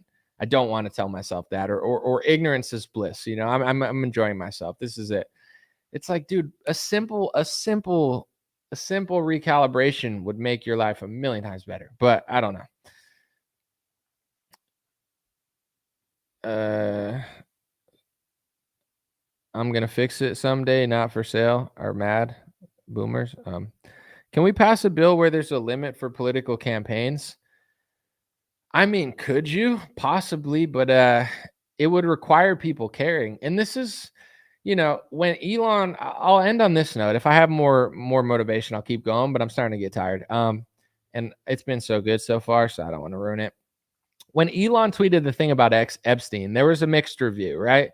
When Elon tweeted something like, Trump is complicit in the Epstein files, that's why he's not releasing it. Something along those lines. I'm paraphrasing. He said he's in the Epstein files. Either people were like, oh, that's awesome, Elon said that, or people were like, Trump is innocent. Trump is innocent. Don't you think Trump would have been revealed if the Democrat, like, it's like they still believe the left and the right thing. It's like, why do you think nothing ever happens between the two parties? Because they're playing a game. But anyway, it's like there was a mixed bag. It was like, either show proof, stop smearing Trump. Like there's people in my comment section that are like, that's slander. That's slander. If it's slander, why doesn't Trump sue Elon Musk? First of all, Trump's not that petty. Second of all, I mean, he is that petty, but maybe not with Elon. Trump can't sue for slander. Trump, like he's on video dancing with Epstein. There's articles of him like talking about his relationship with Epstein. I'm not saying, but like, why wouldn't he be in the files? If these are huge files, like how could he sue Elon for saying he's in the files? How would he not be in the files? It doesn't mean he's necessarily complicit with Epstein, but considering how close he was with Epstein for a while, he's got to be in the files. If they're in the public files, how could they not be in the Epstein files? But anyway, with that being said, I wanted to say, like, a lot of people were saying Trump didn't do it. Trump did do it. I'm not going to accuse Trump of did it, but where are they? You know, to me, that was the whole narrative. Like, I look at every news story that comes out and I'm like, okay, like, how do we use this for good? Or how do we like push this in the right direction? And with the whole Elon thing, it's like, this is pushing Pam Bondi and Kash Patel and Trump to almost have to reveal this stuff. And they didn't. It's like a week went by. Elon apologized. Trump never even denied it. And then they all just didn't talk about it. It's like, that's how they slither out of it. I'm not saying you have to believe Trump's in it, or, even though he probably is, but it's just like, I wish people were all on the same page a little bit more, where it's like, you got all of these Trump supporters that are like, he's not, like, they're doing more to gatekeep the Epstein files. Of course they want to see him, but they're like, he's not in them. What you should be saying is like, let me see, you know, like, if you're not in them, why don't you show them to everybody? I just feel like that's a smarter move, leverage wise, than like just letting them off the hook again. I want to read a few. I don't know. People said stuff was popping off in the Middle East. Let's see. I don't really see much on here, but I don't know. Who knows if they're going to post everything. All right. I'm going to read a few more, then I'm going to roll out. Someone said, such a distraction for about a week. Everyone thinks everything's a distraction, though, so it never ends. Like, people are like, well, this is a distraction for Palantir, and the protests are a distraction, and that what's the Epstein a distraction for? I'm not saying you have no right to say that, and given how crazy politics is, I understand why people would scrutinize or be suspicious of everything. But I do feel like some people are getting so open-minded that their brain's falling out. And I'm not trying to say it like, oh, you shouldn't question that. But if Elon talks about Trump being in the Epstein files, whether it's theater or not, I just feel like it's smarter for everybody to push to be like, let's see, versus like, oh, that's a distraction from Tesla, and Tesla's a distraction from Palantir, and Palantir's a distraction from the cities. Whether you think the cities are popping off purposely or not, like, you're delusional if you think these cities are just going to be normal forever. Like, these cities are screwed. Like Chicago, they don't even talk about the one side of Chicago because it's a war zone. You know, downtown LA is one of the craziest places probably the craziest place I've ever seen in my life.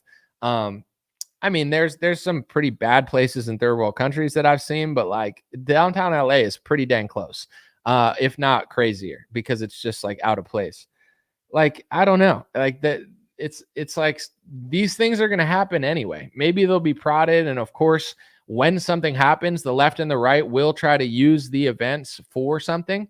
But there's some Republicans and even some, like, you know, people that are moderate that don't trust Trump, that they don't understand that. Like, I just feel like the cities are ticking time bombs because the demographics, the people that live there, the politics, the politicians, the DEI, the fact that they just got like weirdos running their like fire. Like, how is a community like that supposed to thrive? Let's just say Trump and Gavin Newsom, everybody's out of it, right? To me, that city's screwed anyway. So I don't know. I just see it a little bit differently, but I don't blame people for seeing it the other way. Like, I just feel like back in the day, things seemed a little more streamlined. Now, anytime something happens, my comments on Instagram, people are like, duh, like everyone's freaking out about everything all the time. And it's like, if you're freaking out about everything, then nothing matters. And that's part of the distraction too. If you say everything's a distraction all the time, but you can never organize enough people to pay attention to something at the same time, then it's like you're also being a distraction, you know? And I'm not blaming anybody, but it's like Epstein's in the news. There's a huge push to get the Epstein information. Everybody's talking about it. And then you're like, well, what's the Epstein a distraction for? It's like now you're distracting people away from one of the most important topics. I don't know. Like, oh, these riots are a distraction. Maybe, but also the demographics of the city and the crime rates in the city are worth talking about now that it's a story and it's not going away, whether Palantir gets involved or not. Like, I don't know. I get why people say stuff, but I just feel like there is a contrarian opinion now where everybody just says nothing all the time and just like is just juggling in circles. But some people think I'm a contrarian. Like on Facebook, they're like, you're just purposely being a contrarian. I'm really not, though. I just think I just don't agree with people. There's a meme that somebody made. I'm going to give him credit because he said, you shared my meme. I was like, yes, I did. Namrock. That's his name. _Namrock _. He made one of those memes and it said, it's Trump like this. And it says, I receive a second term. You receive higher spending, zero COVID accountability, zero Epstein arrests, fewer deportations than Obama, a new war in the Middle East. I posted that on Facebook and Twitter. On Facebook, oh my gosh, the Trump supporters are just flowing and saying, you're sold out. I can't believe you said that. What changed? Are you a liberal? They'll do everything but go down that list and try to figure out if everything I said was true. Zero COVID accountability. No one has been held accountable. No one has been held accountable for COVID. No one's facing trial. No one ever will. They've changed a few people on a vaccine board or something. That's cool. I mean, that's definitely a change, but is that accountability? Considering they destroyed the economy, terrorized an entire civilization, got millions of kids to get something against their will, threatened athletes, like they did the most insane tyrannical stuff under COVID. Not a single person's been held accountable because they decided it was all legal, even though it was like disgusting. So that's true. Higher spending, that's true. Trump spends, he's not lowering the deficit. Zero Epstein arrests, that's true. Fewer deportations than Obama. Debatable, I guess, how you look at deportations, but also kind of true. I think if you look at all the information, a new war in the Middle East, I mean, the Iran thing is a new war that we are it's the same thing with in Russia and Ukraine. For a while, they try to say, we're not involved. We're just funding it. We're not involved. We're just giving them weapons. We're not involved. We're involved in the Ukraine war. We're just passive aggressive about it. We're like, oh, she looks pretty. And then we walk the other way and we're like, ew, she looks disgusting. Like, it's like we're involved. Same thing with it. Oh, we're not involved in the Iran war. We're just funding them, giving them support. And Trump is basically compromised, so he can't do anything about it. Okay, we're involved. So, I post this meme. The reason I'm talking about it is everyone freaks out about it. But they're freaking out because they don't want to admit that it's all pretty much true. I mean, maybe one or two of them are semi-debatable, but like the truth freaks people out now where it's like, I can't believe you posted that meme. Why? If I post that meme about a Democrat and it's all true and you laugh, why do you get so freaked out when it's Trump? I don't get it. Like I voted for Trump, but I thought the meme was funny because I also think it's pretty true. But most people, it's just a sports game, man. It's just a sports game. Got to have fun with it. Got to switch it up a little bit, or else you're just going to run in circles with the Looney Tunes. Someone said, big, beautiful boosters. BBB, build back better. Build back better. Big, beautiful boosters. Big, beautiful bill. I bet you patriots didn't realize that. The Democrats, they say, build back better. And we go, that's communist. But when I do my BBB, I just do my BBB. I change it. I go, big, beautiful bill. It's a big, beautiful bill. And then all my patriots go, the BBB bill. I love it now because it's big and beautiful. And Mike Johnson is big and beautiful too. And it's a BBB. It's like, bro, the CARES Act was Build Back Better, probably 1,000 times worse. Like Trump has passed more egregious bills than that, but nobody noticed. Bibi Netanyahu and my BBB bill, Build Back Better, big, beautiful bill. It's big, it's beautiful. It's big and beautiful like a hefty girl, a hefty model. I don't like them fat. Some do. Some do. I don't, but some do. I like them skinny. I like them fit. I like them big. I like the boobs big, but not the body, but some would say it's a big, beautiful bill, like a big, beautiful girl, but I don't like them big. But, I know some fatties that do, and that's okay. And some skinny guys that really go to Pound Town, but I don't want to talk about that, okay? That's not appropriate. Okay, this is the White House. That was a weird press conference. I was not ready for that. Anyway, see if anything noteworthy. Iranian missile hits Israel. Oh, snap. Like literally hits it, or they got, oh dang. Dude, this is crazy. This sucks. I mean, we knew when Israel hit Iran that they were going to fight back, and I don't know what to say, but like the framing of it, like I saw that Israel struck missiles at Iran, right? Which is one of the biggest escalations in that war that we've seen. And then everybody's like tweeting out like pray for Israel, and then Israel's like it was a preemptive strike. You could call it what you want. You could pray. I totally understand. But it's like they'll hit them and then they'll hit back and then they'll be like, I can't believe you did that. We just did a preemptive strike. Now we got to go to bigger war. Like I mean, you could say, well, they were building a nuke and they like, I get it. War's ugly. I'm not trying to point the blame, but it's just like, did they not think I knew they were going to try to hit them back. It's like you take out a bunch of their people and you send missiles into their country. That's the biggest escalation in that war to this day.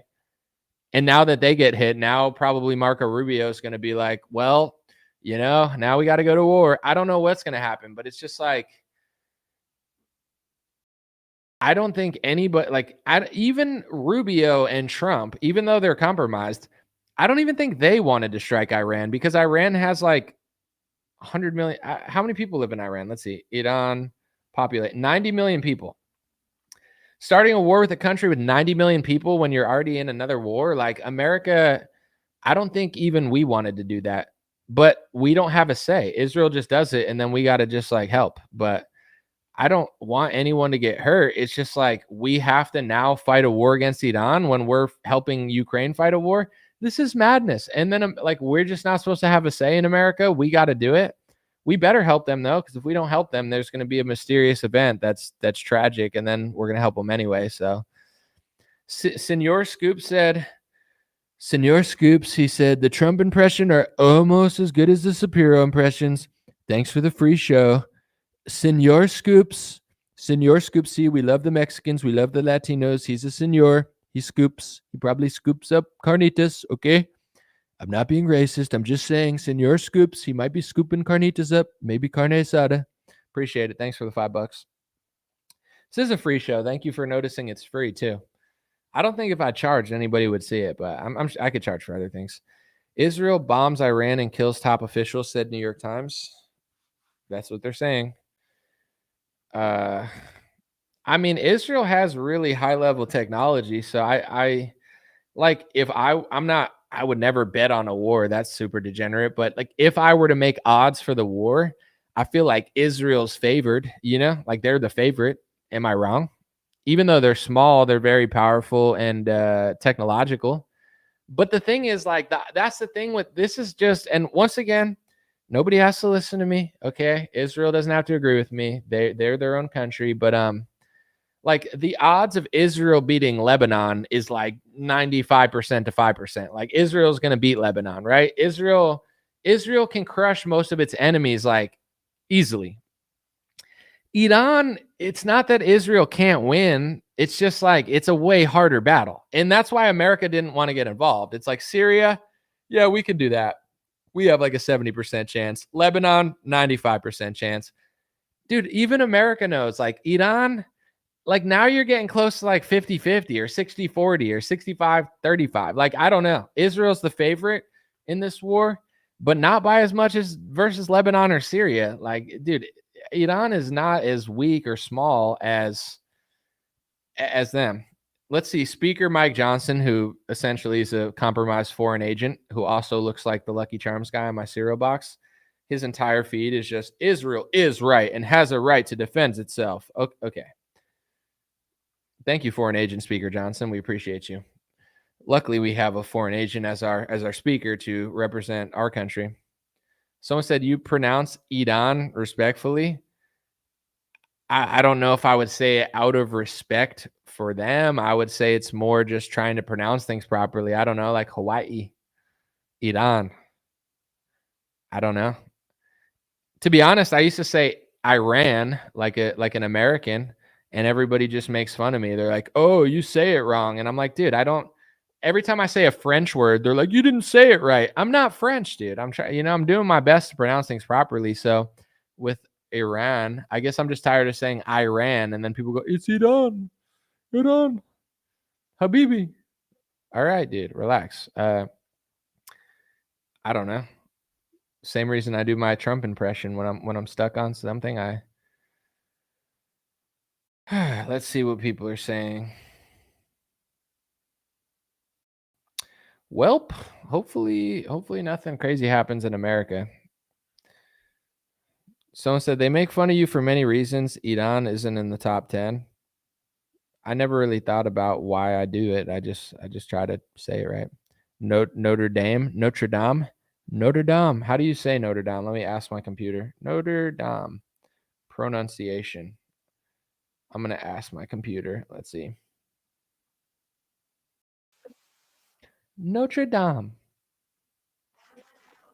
Notre Dame. Is that how you really say it? I don't know. Whatever. Who cares? All right.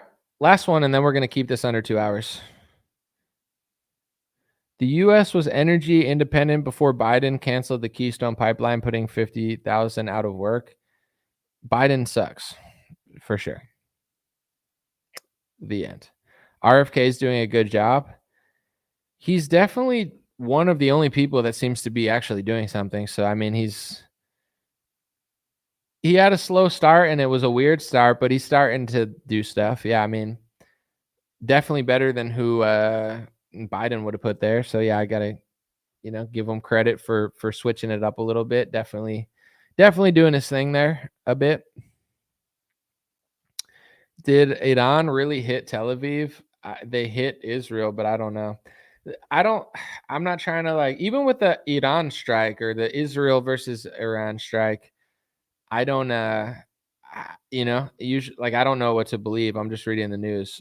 I'm looking. It says moments of arrival in Tel Aviv. So see, this is the problem with Iran versus Israel. I said Israel wrong, but this is the problem is is this what they're going to do now? Israel hits them, they hit Tel Aviv. Dude, Israel's going to freak out because Israel has they have a very interesting mentality. They know how small their population is. So it's if you kill one of them, they want to equal how many population size. They always talk about that too, where they're this is killing 40 people or whatever. They have a whole idea of retaliation. So regardless of what Iran does, they're going to want to do it 1,000 times heavier. But then if they do it 1,000 times heavier, then that's the problem with war. And now you have drones. Drone warfare is very frightening because even let's just say a very weak country that can't win, they can do these kamikaze attacks. I feel like that's what seems to be that's what Ukraine's doing. It's Ukraine can't win the war. It's yeah, but they can do a lot before they do, that's the problem with drone warfare. It's yeah, they don't have the tanks, they don't have this, they don't have the people, but they do have drones. They can go try to do something crazy. And that's what I'm scared of. It's this is what countries are going to start doing. So, if they could hit them with big missiles, they'll try. If they can't, they could send drones. This is all bad. But this is what Israel does. They just always want to fight people. And I get it. They think that everyone's fighting them all the time, but I don't know. This is the same thing with Mexico and every other country. I respect Mexico. I respect Israel. I respect Israelis. I respect Mexicans. I respect everybody. But I don't want to live the same way. I don't think like an Israeli. I don't want to do what they want to do. They complain constantly about how they've gotten kicked out of every other country and everybody hates them. And I don't live in that mind frame. I don't think everybody hates me and I haven't gotten kicked out of every country. So it's I get where they're coming from and I respect that they have a right to want to defend themselves. But, I don't know if you're supposed to say this, but I believe it. I feel like they have this mentality where they never have self-accountability and self-awareness, and they constantly just make the same mistakes and loop. And then instead of self-correcting, they just keep doing it and trying to stop people from saying they did it, and basically, passing speech laws to prevent you from saying that they ever lie or exaggerate. So I don't really know, like, it's the same thing I think about Africa and everything. India. I love Indians. I love India. I don't want to live in India. I don't want America to look like India. I don't want to live in Mexico. I don't like the cartel situation. It's not my culture. I want nothing to do with it. That's Israel. Israel's our ally, but it's like we basically become Israel, and I don't think our country is better for it. I think if we were allies and separate, it's great, but if we have to fight every war that they want to fight, we're going to be fighting forever because they're, in my opinion, they're never going to stop. It's like, I'm not justifying what anything Palestine did or whatever. It's not my country, but it's not like a coincidence that they leveled that to the ground. I believe they're purposely leveling it to the ground, clearing as many people as they can out by any means necessary. And eventually they're going to take the land and rebuild on it. Like, that's what they want to do. And they're willing to do anything. Most people think that that's insane in the modern civilization. It's like, that's like an unheard of war tactic, but Israel does it anyway. They're the most, they're just doing war in a different way. I don't like it, but it's like because we're allies, we just have to justify everything that they're doing all the time. It's like, I don't want to be India. I don't want to be Israel. I don't want to be Russia. I don't want to be Canada. I don't want to be China. I don't want to be Mexico. I don't resonate with their mindset, their culture, and their history. And it's no disrespect, but I also believe that they tell us, and this is not just Israel, this is Mexican, this is Black, this is American, this is every culture. They tell us that, like, history's bad people did this, and everybody's a victim. I mean, there's elements of truth to that, I guess. But at the end of the day, if you look at certain neighborhoods, you're like, why are they still living in that? Why is that still a situation? And they'll say, well, the man's keeping me down. I don't know. People come to this country with less, don't speak the language, live in the hood too, and have a better rate of making it out. Like, at what point does every ethnic group take accountability? And it's like, we're still stuck in the situation because we're making shitty choices. This city has gone to shit while we've been here, and we've completely shifted it. I know cities where my ancestors grew up that were all Italian, and it was super safe. Now those cities are like the murder capital of the country, and the demographics are completely changed, and there's no Italians there. You could sit and say it's because of this and that, but my grandfather came to this country. One of my grandfathers worked in an asbestos factory. My other grandfather started a trash business from nothing. So it's like, I didn't come from elites. I didn't come from, colonizers. I came from immigrants that worked hard jobs and didn't commit crimes. I don't know. Like, so if my ancestors lived there and they were working to lower class, yet the city was safe and clean, and now the entire racial demographics have flipped, and now that city is the murder capital of the country. I don't know. I mean, maybe someone's keeping you down, but maybe, like, at a certain point you need to take accountability, try to clean up your city and act right. That's what I think. So with every group, it's like we live in a world where we're supposed to want to, like, it's like, oh, this, that. It's like, I don't know. I don't believe it. I feel like if historically, these things keep happening over and over and over and over and over and over again, at what point do you look at your own actions and be like, okay, other people are bad for sure, and there's elites and colonizers, but also we got to get our act together. And America is attached at the hip with multiple groups that they never want to get their act together. So it's like, throughout history, everyone's always hated us and wanted to throw us out. That's horrible. Why? Like, that's foreign to me. Is everybody else just evil and bad all the time? Maybe everyone's wrong. You're right. It's possible. I mean, like, population size doesn't mean it's right. I'm not ruling it out. I'm just saying that's not my culture. My grandfather didn't tell me that everyone threw Italians out all the time. My grandmother didn't tell me that she was a victim.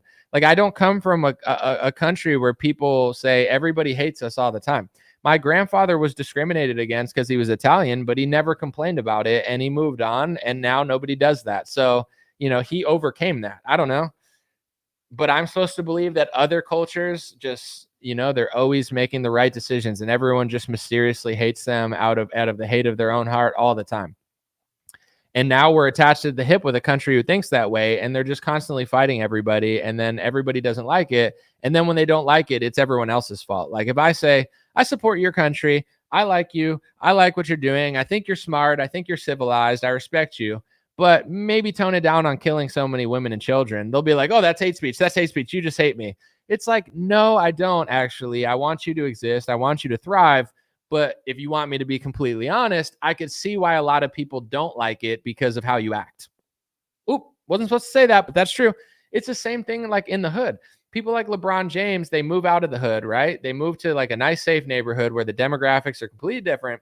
And then they sit there and act like they don't understand why people don't want to live in those neighborhoods. It's the same reason you don't want to live in those neighborhoods, because you want to wear a gold chain at dinner and not get it stolen from you and shot in the head. That's why you don't live around people of like, yeah, you know that. I know that. We all know that. So why is it so hard for people like LeBron to admit that and be like, listen, I love my people. I love where I came from, but we got to act right or else nobody's going to want to build with us, live around us, or do that. How come nobody can say that? It's just like always like this mystery in his own head where it's like, oh, everybody's just hateful for absolutely no reason at all. And everybody's just hateful.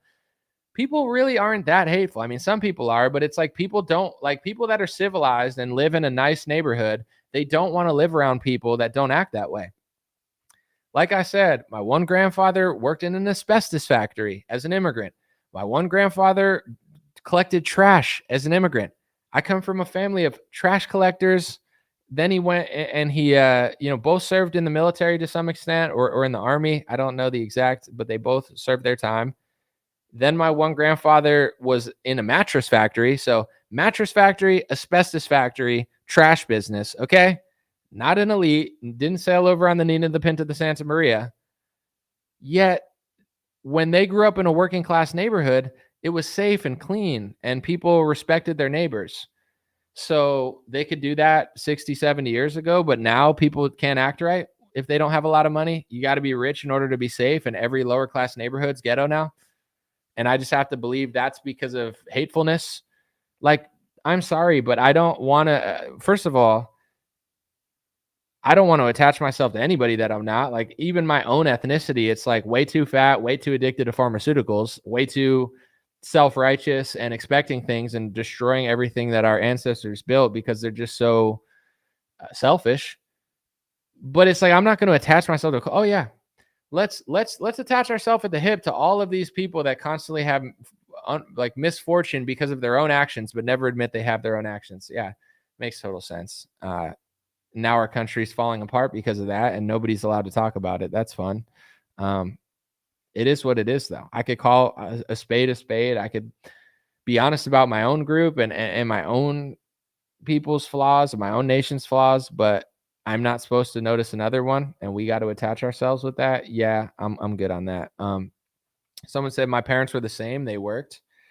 America used to be a place where working class people could live in a nice neighborhood. I mean, economics don't necessarily help, but it's deeper than economics. You can go to third world countries where it's safer because they just have better families, better communities, and a better sense of morality, So I think that obviously having money helps, but it's really community and family. Like if you have good parents, or at least a good community to, if you don't have parents to fall back on, that's different. I mean, dude, you go to some neighborhoods in America, they're living in a different reality. It's like they're not even trying to act civilized, The people that they're looking up to, the music that they're looking up to, the culture that they're looking up to is not a culture of civility. It's a culture of, in some cases, gang violence. And that's why they're pushing the music onto these people. So it's like the whole thing's like a psyop. It's like, keep thinking this way. Why would you want to think that way? I get like, we all fall into it when we're younger. That's why it's important to have good community and good family. Because if you're on your own, you're more likely to fall under it. And people with good parents fall under it a little bit too. But then eventually, people snap out of it based on where they go and, like figuring out the stuff in their 20s. But some people, it's just they're on a worse trajectory, and in order to reverse it, it just takes self-awareness. Let's see. Charlie Kirk said this. Charlie Kirk, the guy that's totally not controlled by the donors and totally thinks on his own and writes his own scripts. Charlie said, by all appearances, Israel's initial wave of attacks on Iran have been remarkably successful. They have killed the head of Iran's general staff and the commander of the Revolutionary Guard, along with numerous nuclear scientists. They appear to have caught Iran totally unprepared and have been able to operate with total impunity over the skies of Iran. That's great. But right now is the easy part. Israel is attacking without any casualties, and there have been zero military, diplomatic, or financial blowback so far. If it stays that way, awesome, but it most certainly won't. In the hours and days to come, there will be hawks who urge America to increase involvement in this conflict. They will call for us to finish off the mullahs or help Israel mopping it up. They will claim that if we topple the Iranian regime, we will be welcomed as liberators. We should be deeply skeptical about these arguments. All right. So he's going in and basically he's anti-interventionalist. You know, Charlie's an interesting character because I think he has to like play both sides because of the position he's in. But I do believe that Charlie has good instinct, and I'm glad to see him say that. So good job, Charlie. Appreciate it. And yeah, you know, he's got to like. He's someone that he has a lot of donors, but then he kind of like uses his leverage when he can and stuff. You know, like he'll pick and choose his spots and be like. You know, which is fine. I mean, it's better than nothing. So thank you, Charlie. And, you know, I just don't know how, like Charlie reminds me of Trump sometimes where he'll say the real thing. And then like, you know, he'll have to go on like an apology tour for 2 weeks or something. He'll be like, all right, I said the truth. Now I have to go say the opposite thing at a college campus and, you know, brainwash the kid. It's like, wait, let me see. Wait, Disclosed TV just said what's happening. I want to talk about other stuff. I hate war. I really want the war to stop, but I don't know. It's not up to me. Disclosed TV said Israel Defense Ministry headquarters in Tel Aviv struck by an Iranian missile. Israel IDF confirms the launch of a second wave of Iranian missiles. See, like, I feel like Israel has to know like what Iran has in order to like want to do that attack. They have to know. But clearly they're getting hit as well. So it's like, I guess I don't know. I guess they took the calculated response of like, we're going to hit them and we feel like we could beat them. But I really do not want to be a part of this war. I wish all the innocent people in Israel and Iran the best of luck. I wish, you know, I know that most of the country is filled with good people, both countries, you know, and I just think this is the war that the neocons have wanted for decades. This is the war that John Bolton has wanted, that the public, like they always get their way. They always get their way. They wanted to overthrow Syria. They did it. They wanted to start a war with, you know, Russia and Ukraine. They got that. It's like they just get their way. You know, they always figure out a way. So I feel like this is what I'll leave it on. They know more than I know because they probably know what's going on in every country. They think they could beat Iran or Iran or whatever you want to say. Maybe they're right. Maybe they're not. I don't know. I don't know what they know, but I will say this.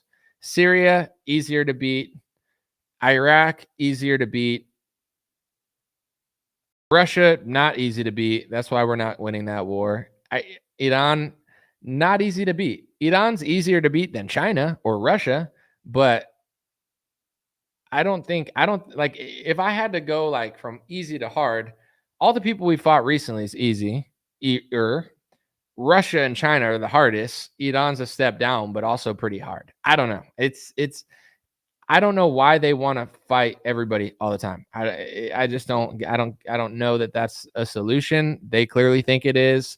They have a lot of technology and a lot of our weapons, so we're pseudo involved. But you know, I pray for peace. It just sucks that this started because this is a massive escalation, and I don't know how you ramp this war down. I really don't. I mean, maybe they'll figure it out in 2 weeks, but if there's one thing that we learned from Russia and Ukraine, when you start a war with a bigger country like that, there is really no easy way to ramp it down. I would have hoped that the Ukraine-Russia war could have figured it out years ago, and it's still going on. Trump's been in office for 6 months. It's still going on. So now that this one started, this idea that Trump's talking like he could just wrap it up real quick. I mean, maybe if Israel has so much success that Iran has to like surrender, it's possible. It's possible they win so bad that like, Iran has to surrender. But if they don't and they start successfully hitting Israel, then what do they do? Because there's no way, like once Israel hit them, there's no way that they weren't going to try to hit back. And now that they've successfully hit Israel to some extent, there's no way that Israel's not going to do it harder. And when Israel does it harder, our entire Congress is already compromised. The Speaker of the House is like slobbering at the mouth. He's like Lindsey Graham on steroids. So it's like, what are we going to do? Obviously, we're going to support them because we have no choice and no way to vote our way out of it. So I don't know. I don't know what goes on from here. I hope it stops, but I guess I just don't see it stopping sooner than later. But I've been surprised before, the only way I think it's going to stop is if Israel's winning so bad that Iran has to like compromise. That's what Trump wants to happen. That's what could happen, but it really depends how successful they are, in my opinion. If they're really successful with their retaliation, then they're not going to surrender. I have no idea. I don't know how dedicated they are or where they're willing to go. And I think Israel, I think they'll do whatever, and Israel's interesting because I think historically they'll constantly tell you that they've got kicked out of hundreds of countries, that everybody's always hated them, that nobody's ever wanted them or whatever. And they're the victim and they never did anything wrong and everybody's just bad. And, somehow throughout history, hundreds of countries that didn't even have telephones, thought the same exact things about them without any communication between each other, like spontaneously, because they're all just filled with hate. Maybe possible. But now they have their own country. So I guess like strategically, it's interesting. Like they never had their own country. Now they have their own country, right? I don't know. Like what do they do with that country now that they have a country and they're not just constantly complaining about everybody else all the time?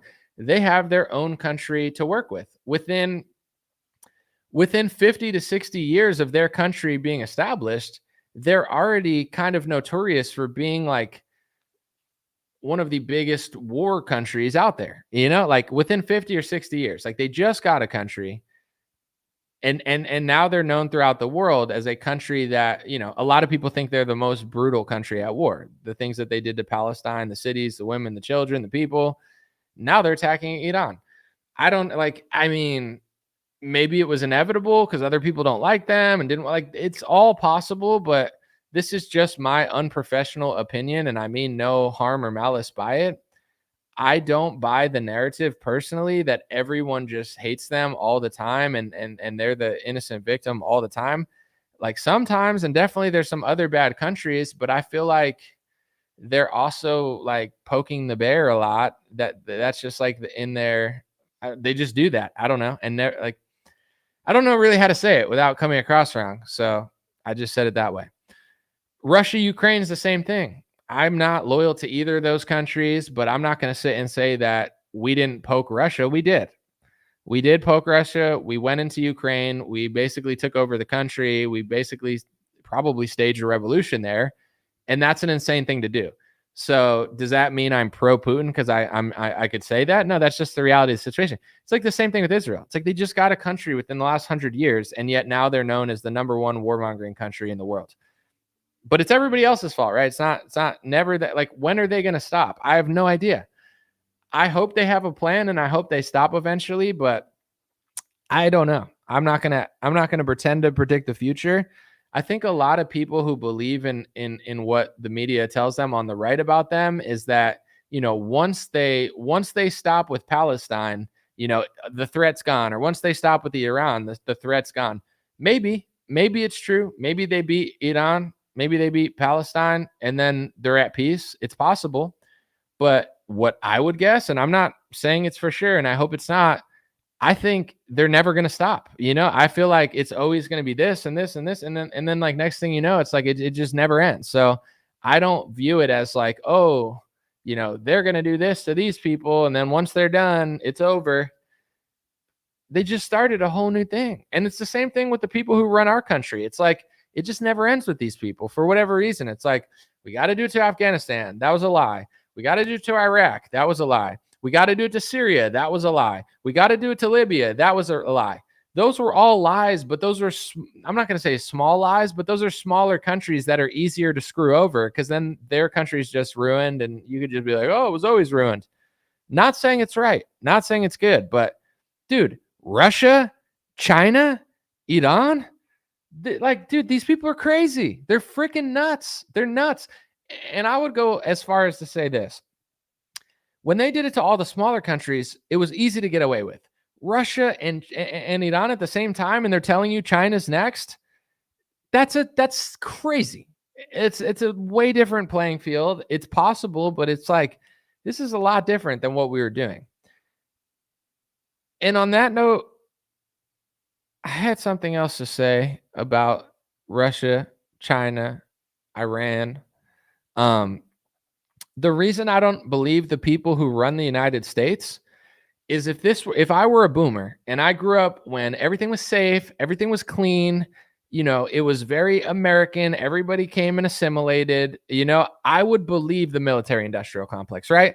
This is why it's so annoying that they still believe them. Like, let's just say our country is what it used to be, and our country was like it was in the 70s and 80s or whatever. It's like, yeah, it's believable that we're doing the right things and we're fighting all the bad guys because our country is so awesome and they suck. We could be like, China sucks, Iran sucks, you know, Russia sucks, America's awesome. Look at America. Our cities suck. Los Angeles sucks. New York is a shell of what it once was. You know, pretty much every city is more trash than it used to be. And literally, like malls that I used to go to, it doesn't even look like it's America anymore. Like the next generation of America looks like a foreign country. I'm just going to be honest. It's like this country is not going to be the same in 20, 30 years. This country's done. I'm not saying completely done, but it's like, it's not the America we grew up in and it's never going to be. Okay. This country's been completely just taken over. Okay. But now we need to fight China that has an ethnic homogenous demographic and hasn't completely caved to Open Society Foundation. We need to fight Russia that has that's a Catholic nation that's not completely cucked. We need to fight Iran. It's like, even though we're the ones who helped overthrow like they're like, Iran's too Muslim. It used to be normal. How'd it get like that? You know what I'm saying? It was United States intervention back in the day that even caused that to happen. And I'm not self-blaming us, but it's like we had our hand in that too. It's not like they just mysteriously, you know, turned it over to the Muslims and the radical Muslims. We did that. Our foreign policy helped do that. So it's like, you have to be an idiot to believe this is all for our best interest, because it's like, we can't even take our own cities. They can't fix San Francisco. They can't fix Los Angeles. Dallas is shittier than it used to be. Houston's shittier than it used to be. Name a United States city that's not shittier than it used to be. New Orleans is the murder capital of the world. Look at all that nice architecture in New Orleans and really appreciate it, because that's when people actually used to build and create nice societies. Now everybody's destroying it, and you can enjoy yourself in the ancient ruins as it just gets crappier. It's like, and these are the people that want to put us in a 3-front war with a bunch of other countries. For what? What do we win if we don't win shit? There's no winning or losing in this war. People are going to die. And even if we win the war, this country's not getting any better. There's some stupid protest this weekend. Like, our country's in shambles. We can't even figure it out. Our country's so divided. They're trying to like fund a color revolution this Saturday. And, you know, it's like, that's it. That's what we're going to do. Like, how could you possibly believe this was for our best interest? If the deep state or whoever's running the country wants me to believe any of this stuff, make our country amazing, and then I'll believe your propaganda. Fix every city in America, then I'll believe the wars are for our interest. They're not doing shit, and they have no plan to. The left is going to say it's Trump. Trump's going to say it's the left. Republicans are going to say they're Democrat cities, even though they used to be Republican, and now Democrats have completely taken over, and they're never going to lose another election again. And every year we're just going to lose less and less cities, and people are going to be like, well, let's not go there. Let's not go there. Let's not go there. And in 40 years, you know, 90% of the country is going to be a no-go zone, and we're going to have to just move to the freaking mountains or something in order to get away from all this crap. It's like, that's the country. And I'm not complaining. I'm just saying, it's like, but I'm supposed to believe that this war is for us. What's for us in this? The stocks went down today. Gas is going to be higher. And in no way, shape, or form does tension in the Middle East or Russia and Ukraine benefit us at all. In fact, it hurts us because, dude, it's helping to destroy Poland. Now they have a bunch of like Ukrainian refugees just like sucking up their welfare and just being rude to everybody. I'm not saying all Ukrainians, but it's like Poland was Polish and it was one of the only places that wasn't destroyed. And Poland is very conservative, but they're also like foreign policy a little bit brainwashed or at least tricked. And now their country is getting, switched up because it's like they're doing the thing that, oh, we'll take the refugees. It's like now it's starting to affect Poland. It's starting to affect Europe. America has taken a lot of refugees and spent a lot of money on it. It's like in every way, shape, and form, these wars weaken America and Europe by design. By design. Not only are they not for us, they're against our interests purposely. They're purposely against our interests. The powers that be are killing two birds with one stone. What if we started this war, distracted this country, got to fight this other country, started a three-front war, use this country as a puppet shield because we can dispose of them after they destroy themselves while the cities are rotting down, and then a bunch of Europeans will fight each other, and then we could flood the refugees to America and Europe and write op-eds about it in the Wall Street Journal. Oh man, we'll accomplish all our goals at the same time. We'll get these countries to fight our wars, and we get to destroy their countries so they're weakened in 40 years and have no power over us. Wow, what a 2-for-1 deal. What a special that's what they're doing. It's what they're doing, So not only do I not believe this is for our interest, I think it's diametrically opposed to our interest, but what can you do? What can you really do? I mean, I want to see one more news thing before I leave. Let me see. All major Israeli population on red alert. Israeli Defense Ministry headquarters in Tel Aviv struck by Iranian missile, says Channel 13. And now they're saying Israeli air defenses are overwhelmed. So I mean, we'll see in a couple hours how bad this is. Like, I don't know where the missiles landed and stuff. Like, hopefully they just landed on the ground, or I feel like I've seen this before on social media, and then they say, oh no, they just hit the ground, and then they bomb the shit back at someone. So I don't really know, but not a good sign for sure. Any escalated war is not a good sign, and I don't know. What do you guys think is going to happen after this? I would love to see this end next week, but unfortunately, it just feels like we're going to now be stuck in another two-year war. And I would say this on a positive note, not that this is positive, but on a positive note, I think that I know that Trump and whoever else is pretending or running the country, the next is China. They're trying to destroy us. They want us to fight Russia, Iran, and China at the same time. And the head of Palantir said that last year in the news because he knows that that's the agenda, and everybody knows. Do you think we could fight China on top of this? And if you watch Fox News and you watch all the Zionist programming, they're like, China's the enemy, China's the enemy, China's the enemy. And then Trump strikes a deal with China and says that 500,000 Chinese students can go to school in America. And everyone's freaking out because they're like, why would Trump strike a deal with China and let 500,000 foreign people go to our school? Because you're being lied to. I mean, obviously China's not your best friend or anything, and I don't fully trust them. But at the same time, it's like, you don't want to fight China. They're filling your head with like, we need to fight China propaganda, the same way they did with Iran and Russia, hoping that somebody falls for it. It's like if they say Russia, Russia, Russia for 4 years, now when they start a war with Russia, they've already brainwashed liberals into supporting the war. They did that with Iran to Republicans in the media, and they're doing it to China. If you look at the news, George Soros is like, Xi Jinping's a huge issue. Vivek's like, Xi Jinping's a huge issue. Trump's like, Xi Jinping's a huge issue. Nancy Pelosi's like, China really needs, like, they're all doing it to some extent because that's the next war, which is insane. It's insane.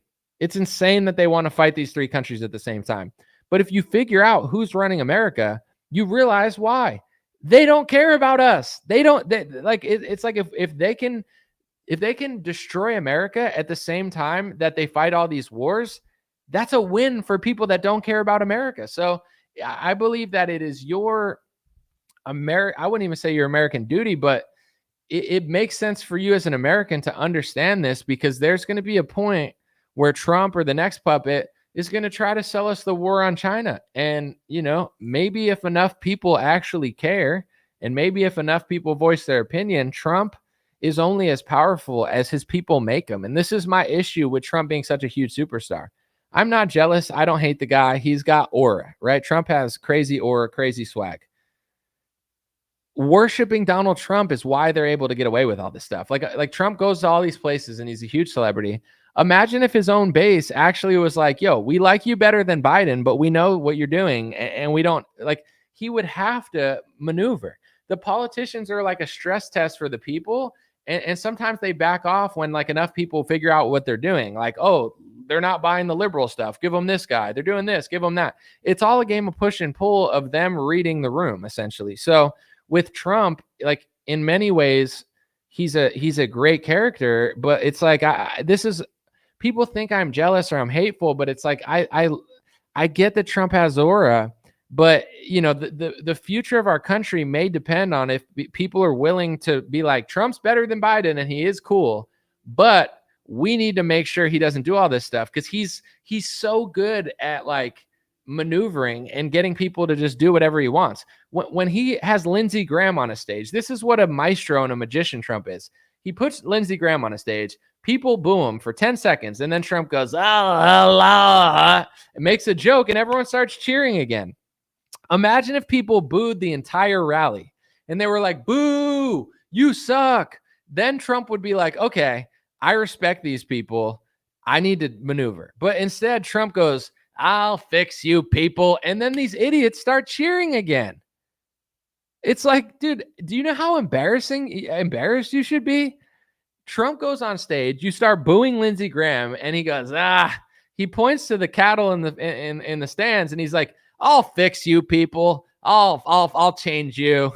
And then they start cheering again. I'm watching the video, like, it's cool that you booed Lindsey Graham, but Trump knows he can just magician you and you'll start cheering again in 5 seconds. He's literally like talking to you like you're an animal. He's like, you cattle, I'll fix you. I'll change you. He didn't call them cattle, but he said, I'll fix you. You people.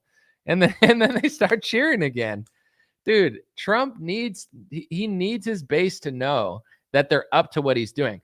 This is why I believe they always have this hero story. Because, like, let's just say, like, the Democrats tomorrow try to arrest Donald Trump again. Then everyone's going to come to Trump's defense and be like, we can't question Trump now. We have to keep him out of jail from Letitia James. They're doing this stuff purposely to stop the opposition from having a real opinion. It's like, we got to defend him. I get it, but what if that's part of the show? What if that's what they want you to do in order to keep you from never actually doing anything? They're never giving you the Epstein files, because the Epstein files, if they actually put them out in full, will show you that even Trump's administration is working for the same people that Epstein worked for. Well, how are they going to show you that now? They can't. It's against national security, because that's what our nation is, the United States of Epstein. So they can't show you that. It would undermine everything that you think about politics in the last 20 years. It would probably undermine every war, every hate speech law they're passing. How could they show you that? It's like showing you the Wizard of Oz. Now the whole show's over. It's Willy Wonka blowing his cover at the end. That's what the Epstein files are. And that's why Trump can't show people, and if they ever show people, that's what it's going to be. So let's see. I pray for Israel. I pray for Iran. I pray for Ukraine. I pray for the people of Russia. We have to understand, regardless of how biased you are about a war, that there's innocent people on both sides. And I don't want anybody innocent in any of those countries to be hurt. With that being said, we cannot let these people get us into a war with China next. Iran is not good. And it's not good to be at war with them. So the fact that they're doing this just brazenly, everything they've ever told us they're going to do, they're doing. It's like, why do we need to be attached to this? Our cities all suck. We need this like we need another homeless encampment in Los Angeles. We don't need this. So appreciate you guys. Have a beautiful day. Let me know what you think. And, I'm not going to cover, like, I'm not a war reporter, so I'm not going to be covering this daily or something. Trey Yingst, I think, does a really great job of that. Like, Trey Yingst is a pretty honorable, I think, like, a very respectable journalist on this stuff. Bill Malugin covers the immigration stuff very well. That's kind of like their full-time thing, and I respect it. And I'm not being sarcastic. I think they both do a great job. I think they're two of my favorite journalists in the mainstream. With that being said, I'm going to talk about what inspires me, but I'm not a war journalist. I'm not a doom and gloom journalist. I'm not going to cover this very much. So I pray for both sides. I pray for peace. I pray for the end of war. And I pray for the innocent people that are not the government of these two countries that are fighting each other. I'll pretty much leave it at that. But I don't really have much say in this whole thing. I just hope it ends soon, and I hope they don't drag us into another war. Appreciate y'all. God bless you. I'll be back soon, and have a beautiful weekend. Hopefully these PSYOP-funded King protests mixed with criminals and degenerates doesn't go too crazy. But if it does, it's almost likely going to be in the cities that already suck, that do that all the time anyway. So I don't really know what they're going for or what point they're trying to make, but I don't want to live around them. So it is what it is. Appreciate y'all. Have a good day. I'm out. Hey, what's going on, my friends? Just a few ways to stay in touch and support if you'd like to. The first way is dreamrare.com. We have blue beanies, black beanies, pink hats, other colored hats, freedom versus tyranny shirts, stay blessed long sleeve, God is great long sleeve, and lots of more cool items coming soon. Dreamrare.com. Check out the shop to support. Everything's made in the United States.